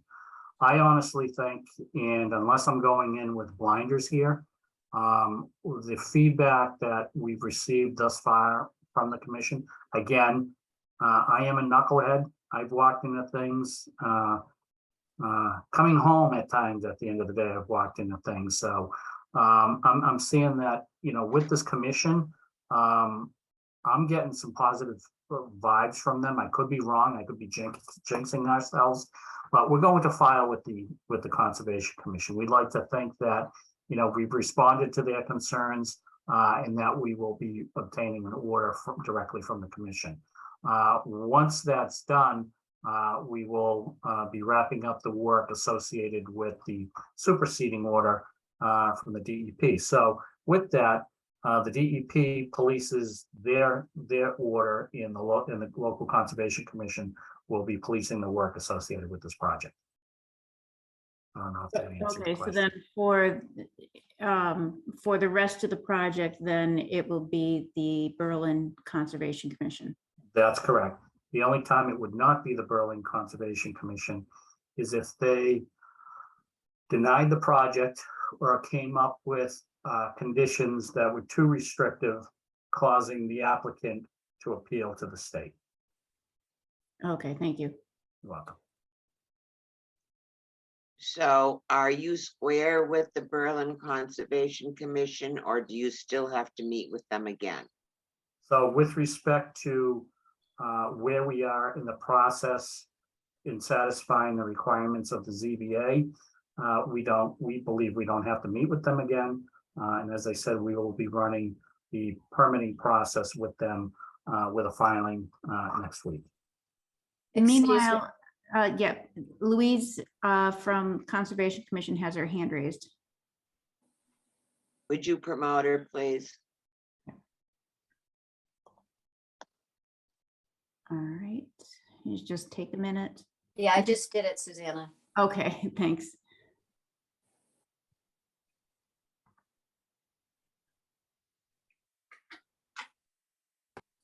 All right, so Louise should be here.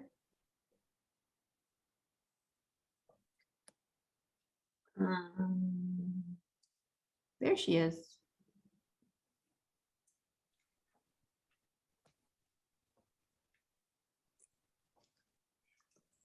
Louise, can you hear us? Yes, I can.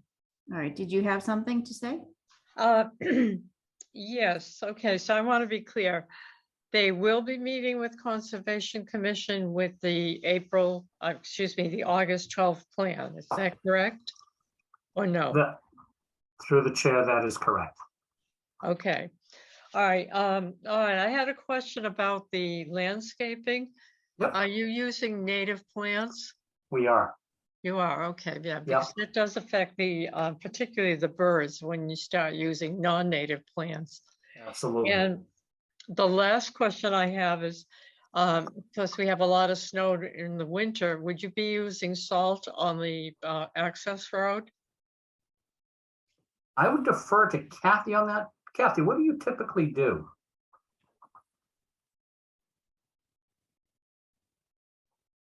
He's Kathy, muted. you sound wonderful, Kathy.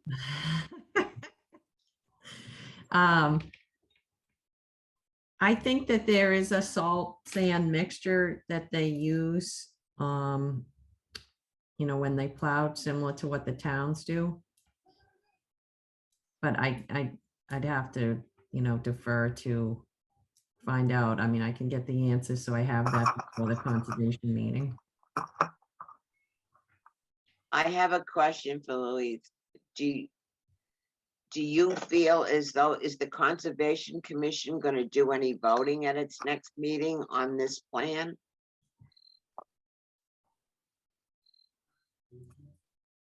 Are you asking me? I am. Oh, okay. I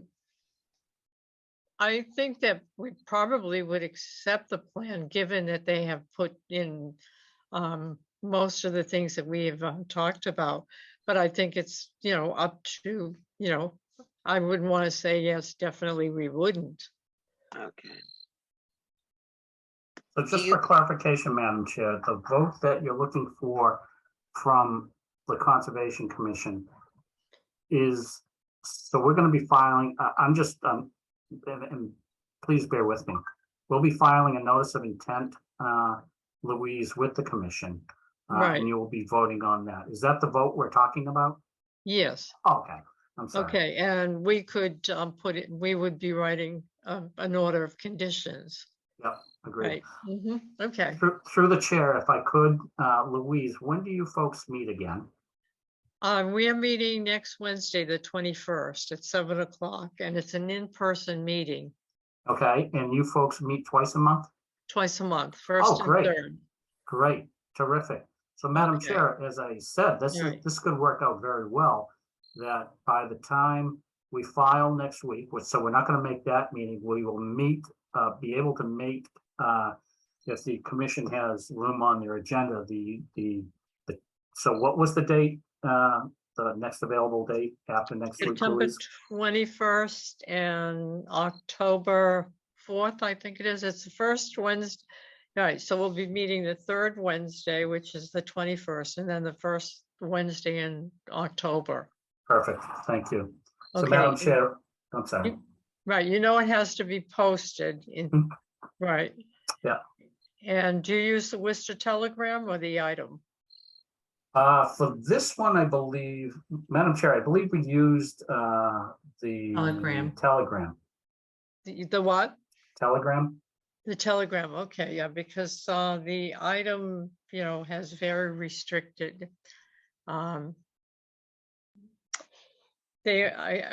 don't know what their new procedure is because they've changed completely.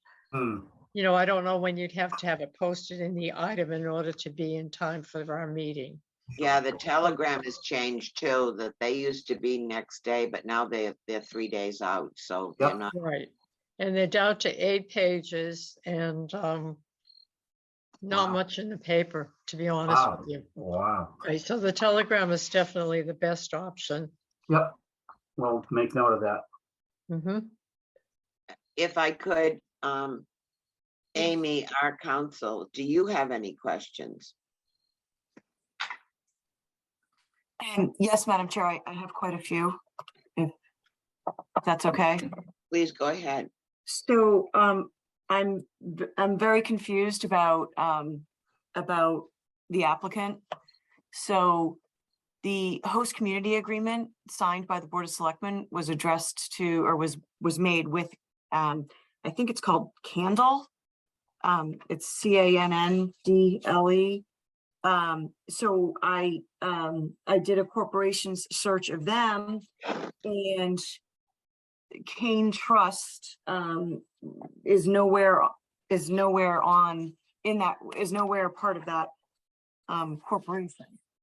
There's completely separate people in that corporation. So I'm not sure about the applicant. I don't think the applicant is proper. I think the applicant needs to be Candle Massachusetts LLC, because they're the ones that are doing the use. The property owner is not doing the use. So I've never seen a special permit, particularly for a marijuana facility. I've never seen the actual marijuana company not be the applicant. So there's that.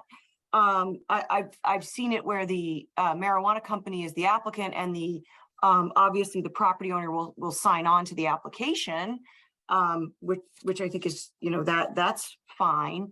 But this situation I haven't seen. I don't know if I have the official application. Leanne had sent me an email stating that the application and plans were attached, and I have an August 12th, 2022 letter from LDC. But It's behind that, Amy. the If you go in, actual there are 4 pages. the actual application is behind that. I have a lease agreement behind the letter. So, And keep going. okay, then I have the HCA, then I have a letter from the building commissioner, another letter from the building commissioner, a letter from the Concom, a letter from the fire department, and then I have the Tetra Tech traffic report, and that's it. But my point is that Well, I can just tell you if you want, the applicant's name is Kane Industrial Trust. right, and that is the property owner. That is not Candle Massachusetts LLC, And which is whom the select board signed an HCA with. so you understand my confusion. Yes, so I'm not sure if it's confusion, Madam Chair. I think it's wrong, because we now have an HCA to one party, and we're gonna have a special permit to a separate party. And therefore, it's not gonna work, because the HCA requires the special permit, the special permit requires an HCA. Furthermore, I don't think that the Cannabis Control Commission is going to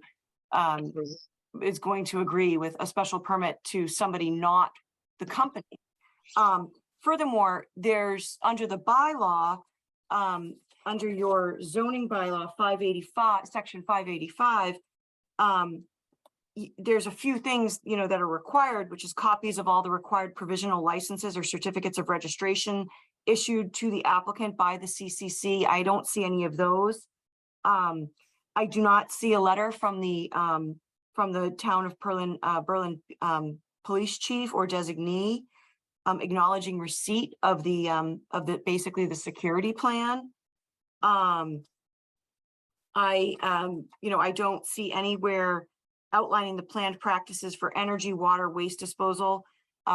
Obviously, those were fleshed out with questions tonight, which I thought were good questions by Pat. And then we go to the site plan review section, under 1230, where site plan review has to be, the application has to be filed by a registered architect, landscape architect, or professional engineer, unless it's waived by the Board of Appeals because of unusually simple circumstances. So I'm not sure if the Board of Appeals has waived that. I did look up in the professional licensure, and I didn't see that Mr. Bellick was a landscape architect, registered architect, or professional engineer. So I think there's a lot of prerequisites that have not been met, which give me pause. But without a doubt, the most important one is the name of the applicant, because if we are going to issue a special permit to Kane Industrial Trust, or whatever, I might be saying it wrong, I'm sorry. I don't think that's gonna work. That's correct. Yeah. If I don't could think through the that's gonna chair, work. if I could through the chair address Yes, council's comment on the registration. So this is my company. Within my company, my two business partners are registered landscape architect and a professional engineer. I am looking at the application right now. And on the application form, let's see, does it call out? So the registered engineer on the it calls project. for project manager. Yes, so correct. In the registered engineer on the project who stamped all the plans, stormwater report and everything is Michael Scott. I So understand that, but do you understand what Amy is saying? I do, that the filing And needs like to be made. what I was saying up front, and I didn't have a chance to talk to her before this meeting, but the applicant is Kane Industrial. And I would believe that they would have to have some kind of a license in order for us to grant the permit to them. Does that make sense? So you are correct, Madam Chair. And I think that the reasoning was obvious when there were questions, for example, asked about how many shifts are going to be there. So normally at my ZBA hearings, when I've got a marijuana facility in front of us, somebody says how many shifts, and the marijuana company says we're doing XYZ. You know, the answers are there. We cannot issue a special permit for 2 shifts just because we're not sure, so we might as well. I mean, that's not how this board operates. You know, I've been with this board for years, and this is not how this board operates.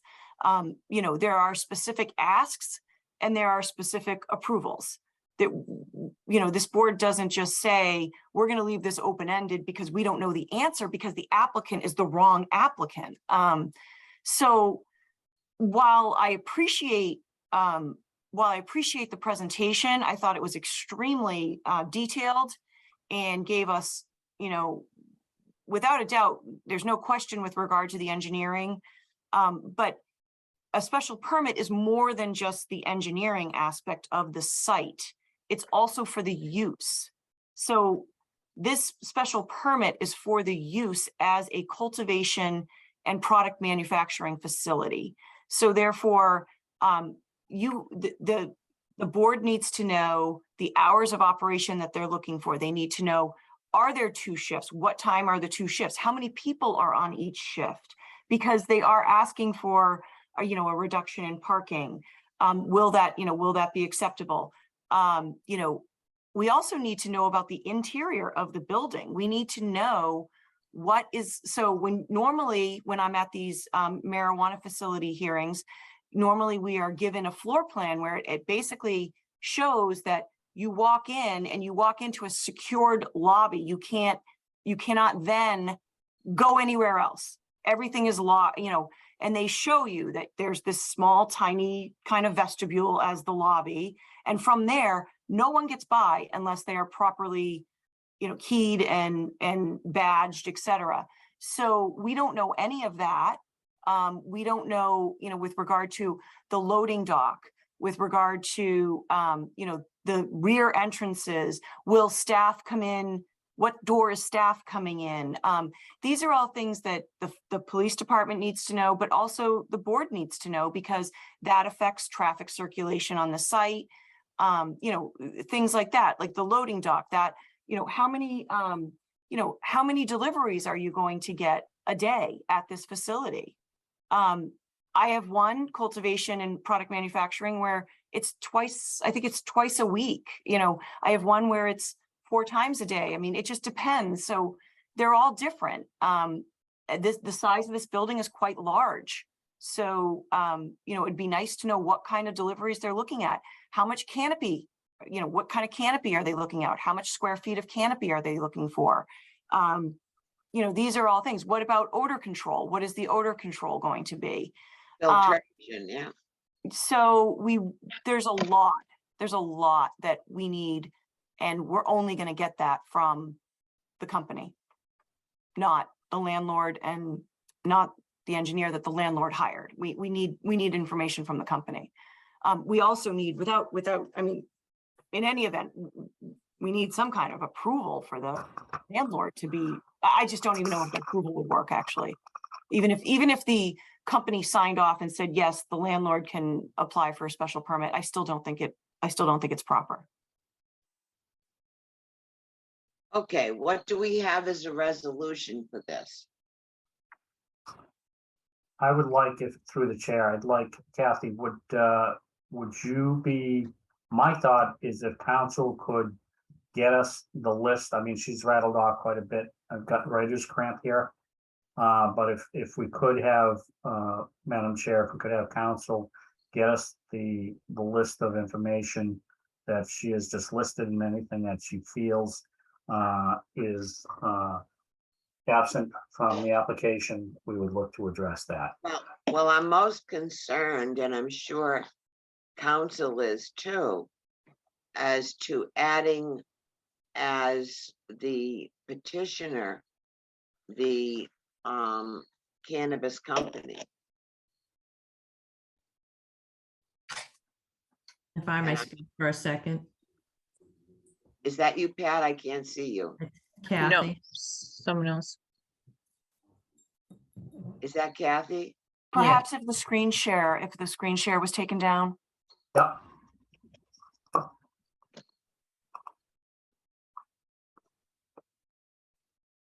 I think Okay. part of the issue we have here is the bylaws are kind of written for an existing structure. We don't even know if we're going to get a site plan approval. So it's difficult to answer the questions that council just read off if we don't even know if we have an approved structure. Well, I think it. So that's goes- why Kane Industrial applied for this in this situation, because it was almost like putting the cart before the horse, but we had no choice based on your bylaws. I understand what you're saying, but do you understand council's concerns? Yes, and I think we may need to Now, the review this with our council and try to come up to a resolution, and maybe we can meet independent before the next meeting to try to hammer out these real concerns. And holding a cannabis license myself in a very small facility, I appreciate the difficulty that she's in. But it's hard to do this without a structure to deal with, and we need to figure out if we're going to have an approved structure. I understand where you're coming from, but like I said at the beginning, I don't see how we could grant the cannabis license special permit to anyone except the person that is going to operate the facility. So I think we need to resolve that. I don't know, and I'm sure council will be able to tell us if you can amend the special permit and add that name in, or whether we need to reapply, or if this is something we can work out between now and the next meeting. Amy, would you be willing to discuss with the trust council what's going on between now and next month? Sure, whatever you direct me to do, Madam Chair. Okay. How do the rest of you feel? Do we think that we want to ask Amy to work with counsel from the trust to see what the resolution is to the issues at hand? Definitely I think that think would Amy- certainly expedite Yeah. things. I'm sorry, Jim? I think that would certainly expedite things. I don't think that needs to be on the record as a public meeting. But It doesn't. the getting that hammered out between Amy and their counsel is probably, a half-hour thing where, we could obviously have their counsel come to our next meeting and we could, spend an hour and a half going through it at our hearing, but that seems kind of silly. Okay. Well, if you're willing to do that, Amy, why don't, and unless someone else on the board objects, why don't we ask the petitioner if they would like to request us to continue these 3 hearings until our October meeting? And that the counsel for the ZBA will be available to counsel for the trust. Is that something that would be okay with you, Kathy? That would be very much appreciated. Very if much so. That was. Okay. When, Madam Chair, when is your October meeting? October 12th. Okay, great, I can do that. Ah, that's a good thought. Okay, why don't we, it is your request because we're going to ask you to sign an extension here for the permit, et cetera, okay? Yes, Can you thank come you. in, can you come in Monday or Wednesday and see Leanne and sign extensions for these? Absolutely. I can send it via email. All right, thank you, Leanne, and I'll get it right back to you. Okay. If that's the case, I'll entertain a motion to continue these 3 hearings at the request of the petitioner until October 12th. We have a 7 o'clock, don't we? So we're gonna make this 7:30. We have a 7 o'clock next month, We do, yes. so we'll make it 7:30 if that's, is that all right with you folks? Ms. Most Adams, certainly. Alex? Yes, Most certainly is. Thank you, Madam Chair. So did someone make that motion? So moved. Okay, Jim, thank you. Is there a second, please? Second. Okay, we'll go eeny, meeny, Dennis, you're it, Denny. All right, we've got a motion in a section. I'm gonna, second, I'm gonna take a roll call vote. Jim, Aye. Jenny, Aye. Ginny, Aye. Susanna, Aye. Pat, Aye. and I'm an aye. Okay, do you feel confident that you understand all the issues we have? In addition to what was mentioned by council? In other words, the signage and that sort of stuff that we discussed during the meeting. Is there any confusion? There is none. Kathy, are you comfortable with that too? yes, thank you. I mean, I just don't want to bring you back here next month and have something happen that, we'll say, well, what about the signage, Yes, after you so, work everything. When I speak to Leanne on Monday, or when are you in the office again, Leanne? On Monday and Wednesday.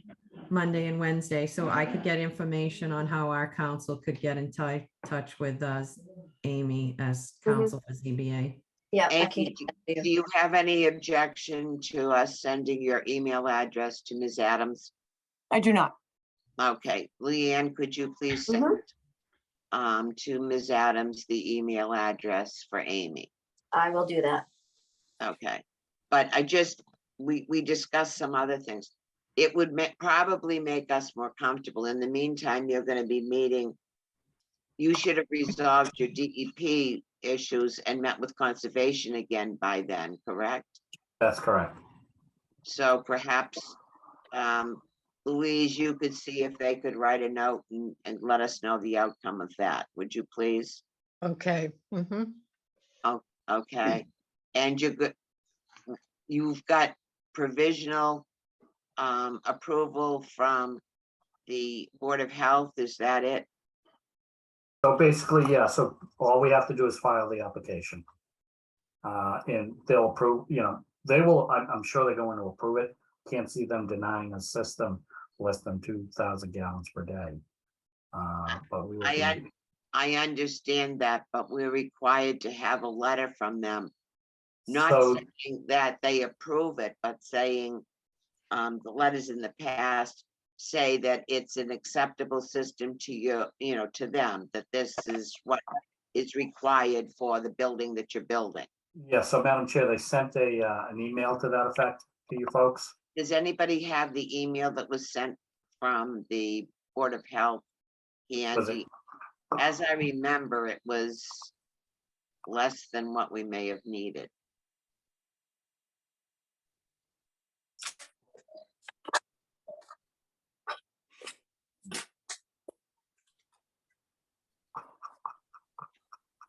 Susanna. I'm looking,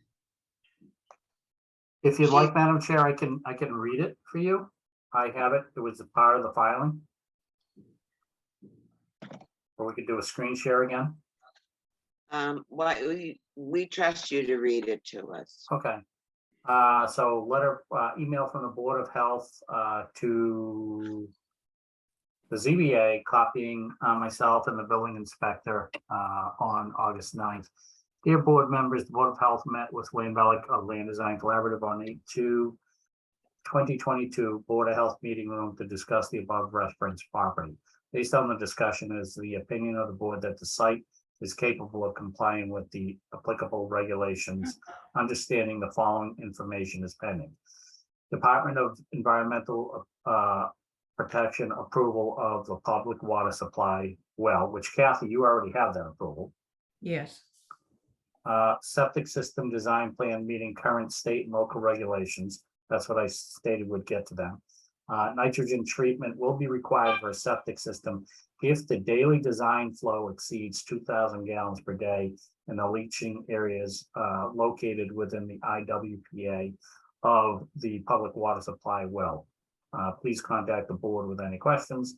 Paul McKelk, Berlin Board of Health Chair. So of that, we are not exceeding the 2,000 gallons per day, so it doesn't require nitrogen loading. And the only thing that we need to do is, as I indicated earlier, was file the application with the Board of Health. I guess for my personal thought, it wouldn't hurt to touch base with them again and just tell them, we've designed a system that's gonna do the 2,000 gallons, and show them what it is that you're designing, because you're telling us that it's gonna be under their limit, but they need to tell us that they anticipate it being under our limit. Does that make sense to you? It does, Madam Chair. We'll And get that because- submittal to them.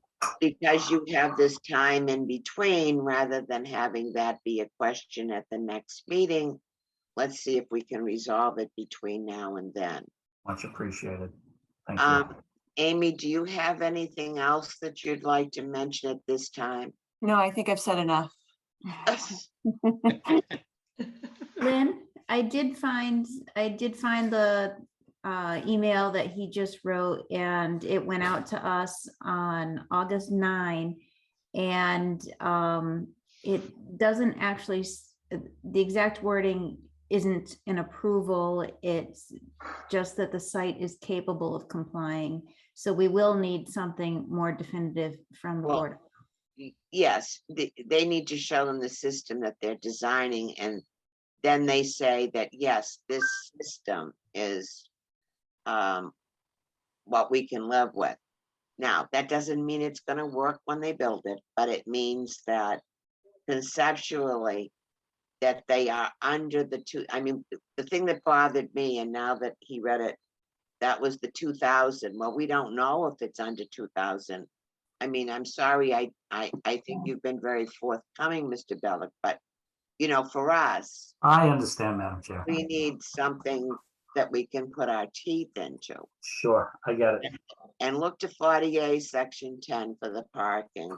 Yep, we'll I do. think it will be, you know, I think I've pointed out a couple of things, and I think that you've pointed out a couple of things, and I tend to think they could come together. Yep, agreed. Okay, Thank you. does anybody else have anything that they'd like to add to the list of troubles? Pat, I don't know if I should or I shouldn't. Also reading the fact that the agreement with the town of selectmen get the percentage after the completion of the building, blah, blah, blah, blah. Are there any set limits on how time factor for construction? And if anyone backs out of all these things? Stupid question. Okay. I don't know. I think this is one of the concerns of Ms. Adams is, you know, she wants to nail things down, and I can't blame her. She's gonna make it, or the trust that she represents is gonna make a considerable investment in the property. But I still think that, you know, we've mentioned the whole things about what are required in our bylaw, not only in a regular site plan, but also in the cannabis business. section. So, Okay. It's kind of like a catch-22. Yeah. did you have something you'd like to add to that, Ms. Adams? No, I think at this point, I have a lot from council that I need to figure out with our council, and rather than speak out of turn, I'd like to make sure I know what I'm talking about before I present to the board. Chicken. Oh. We're really not bad people, and the group of my associates is a fairly benevolent group, but we have certain constrictions, okay, that are placed upon us by our bylaw and by the state, and we have to make sure that we adhere to them. I appreciate that. Understood. Thank you. Thank you, folks. Have a great night. Okay, we've already moved to continue the hearing. Have we, and in the minutes there, Leanne? Yes, We're all set. we are. Okay, what next do we have on our agenda? See you next month. You're welcome to stay. We Thank we you. can, Yeah, Approval folks, of thank meeting you. minutes. we Take can care. bore you as well as anyone. You need Have a to good accept the evening. minutes of last month. Okay, Madam Chair, if it's okay with you, I'm going to sign off. it's fine with me. Would you please keep me posted as to Yes. how things are going? I Yes, I know we will. share it with the whole board, but I would like to know that it's progressing. Yep. I'm just- Will the October meeting be by Zoom? Yes, we have Okay. decided to do everything through March when it's no Okay. longer possible. Thank you, Unless- Amy. Sounds good to me, but A- my son Amy, is now in school in Worcester, so if you ever want to do in person, I could go do that too, so. Yeah. Either way, just before you go, so if you would keep me posted as to Yes. how you're progressing. I will. And I feel validated because I think at the beginning of the meeting, you know, it was sort of like you're out there like Pluto. Yeah. But I looked at that stuff and it just, you know, and Leanne, I'll send you an email, but if you can remember, if you can send me the actual application, that would Yes, be great. Yep. Okay, thanks, guys. Have a good night. Thank you. Okay, thank you, Bye. Amy. Bye-bye. bye.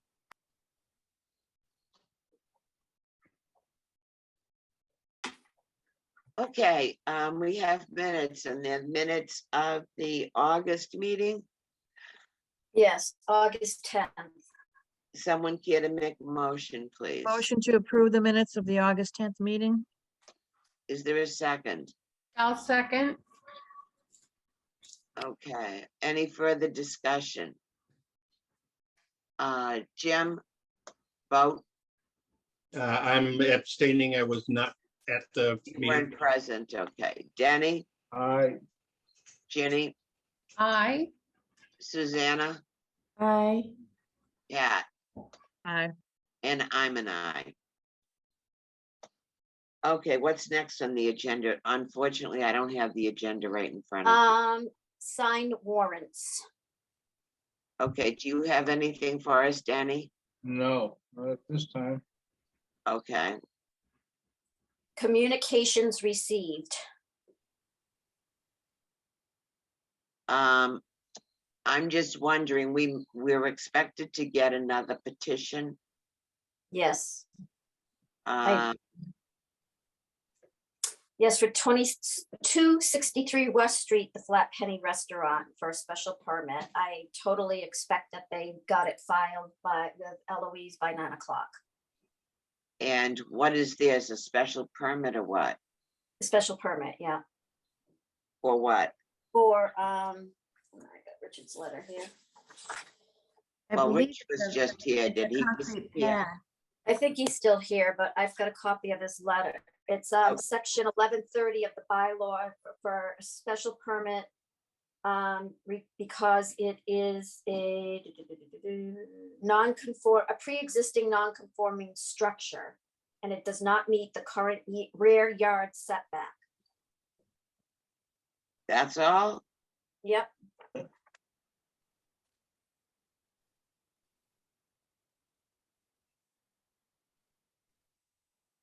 That'd be interesting, because I don't know if they're changing the footprint or not.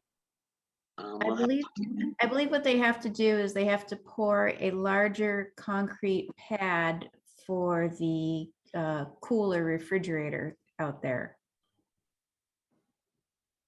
Interesting.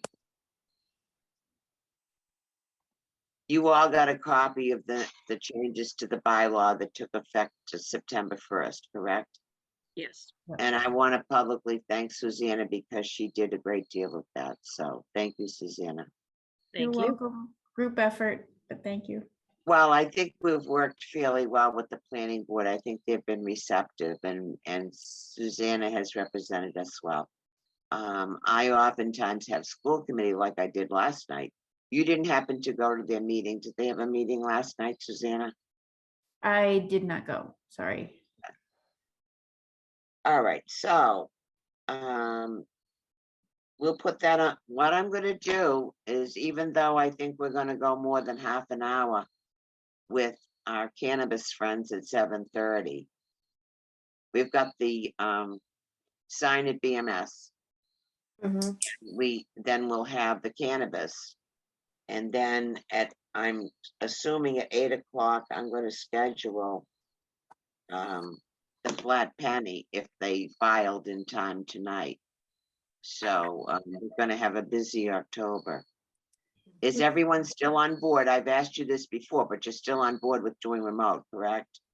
Yes. Yeah. Are you still happy with 7 o'clock?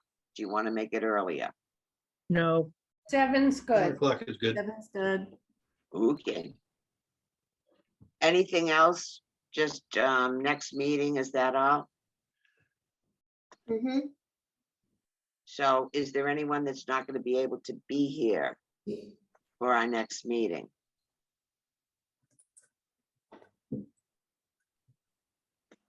Okay, so we should have a full house.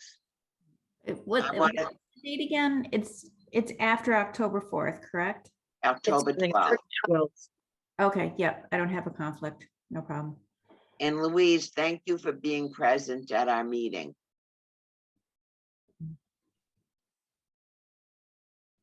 She's muted. She's muted, but she knows we appreciate her being here. Do we have anything else?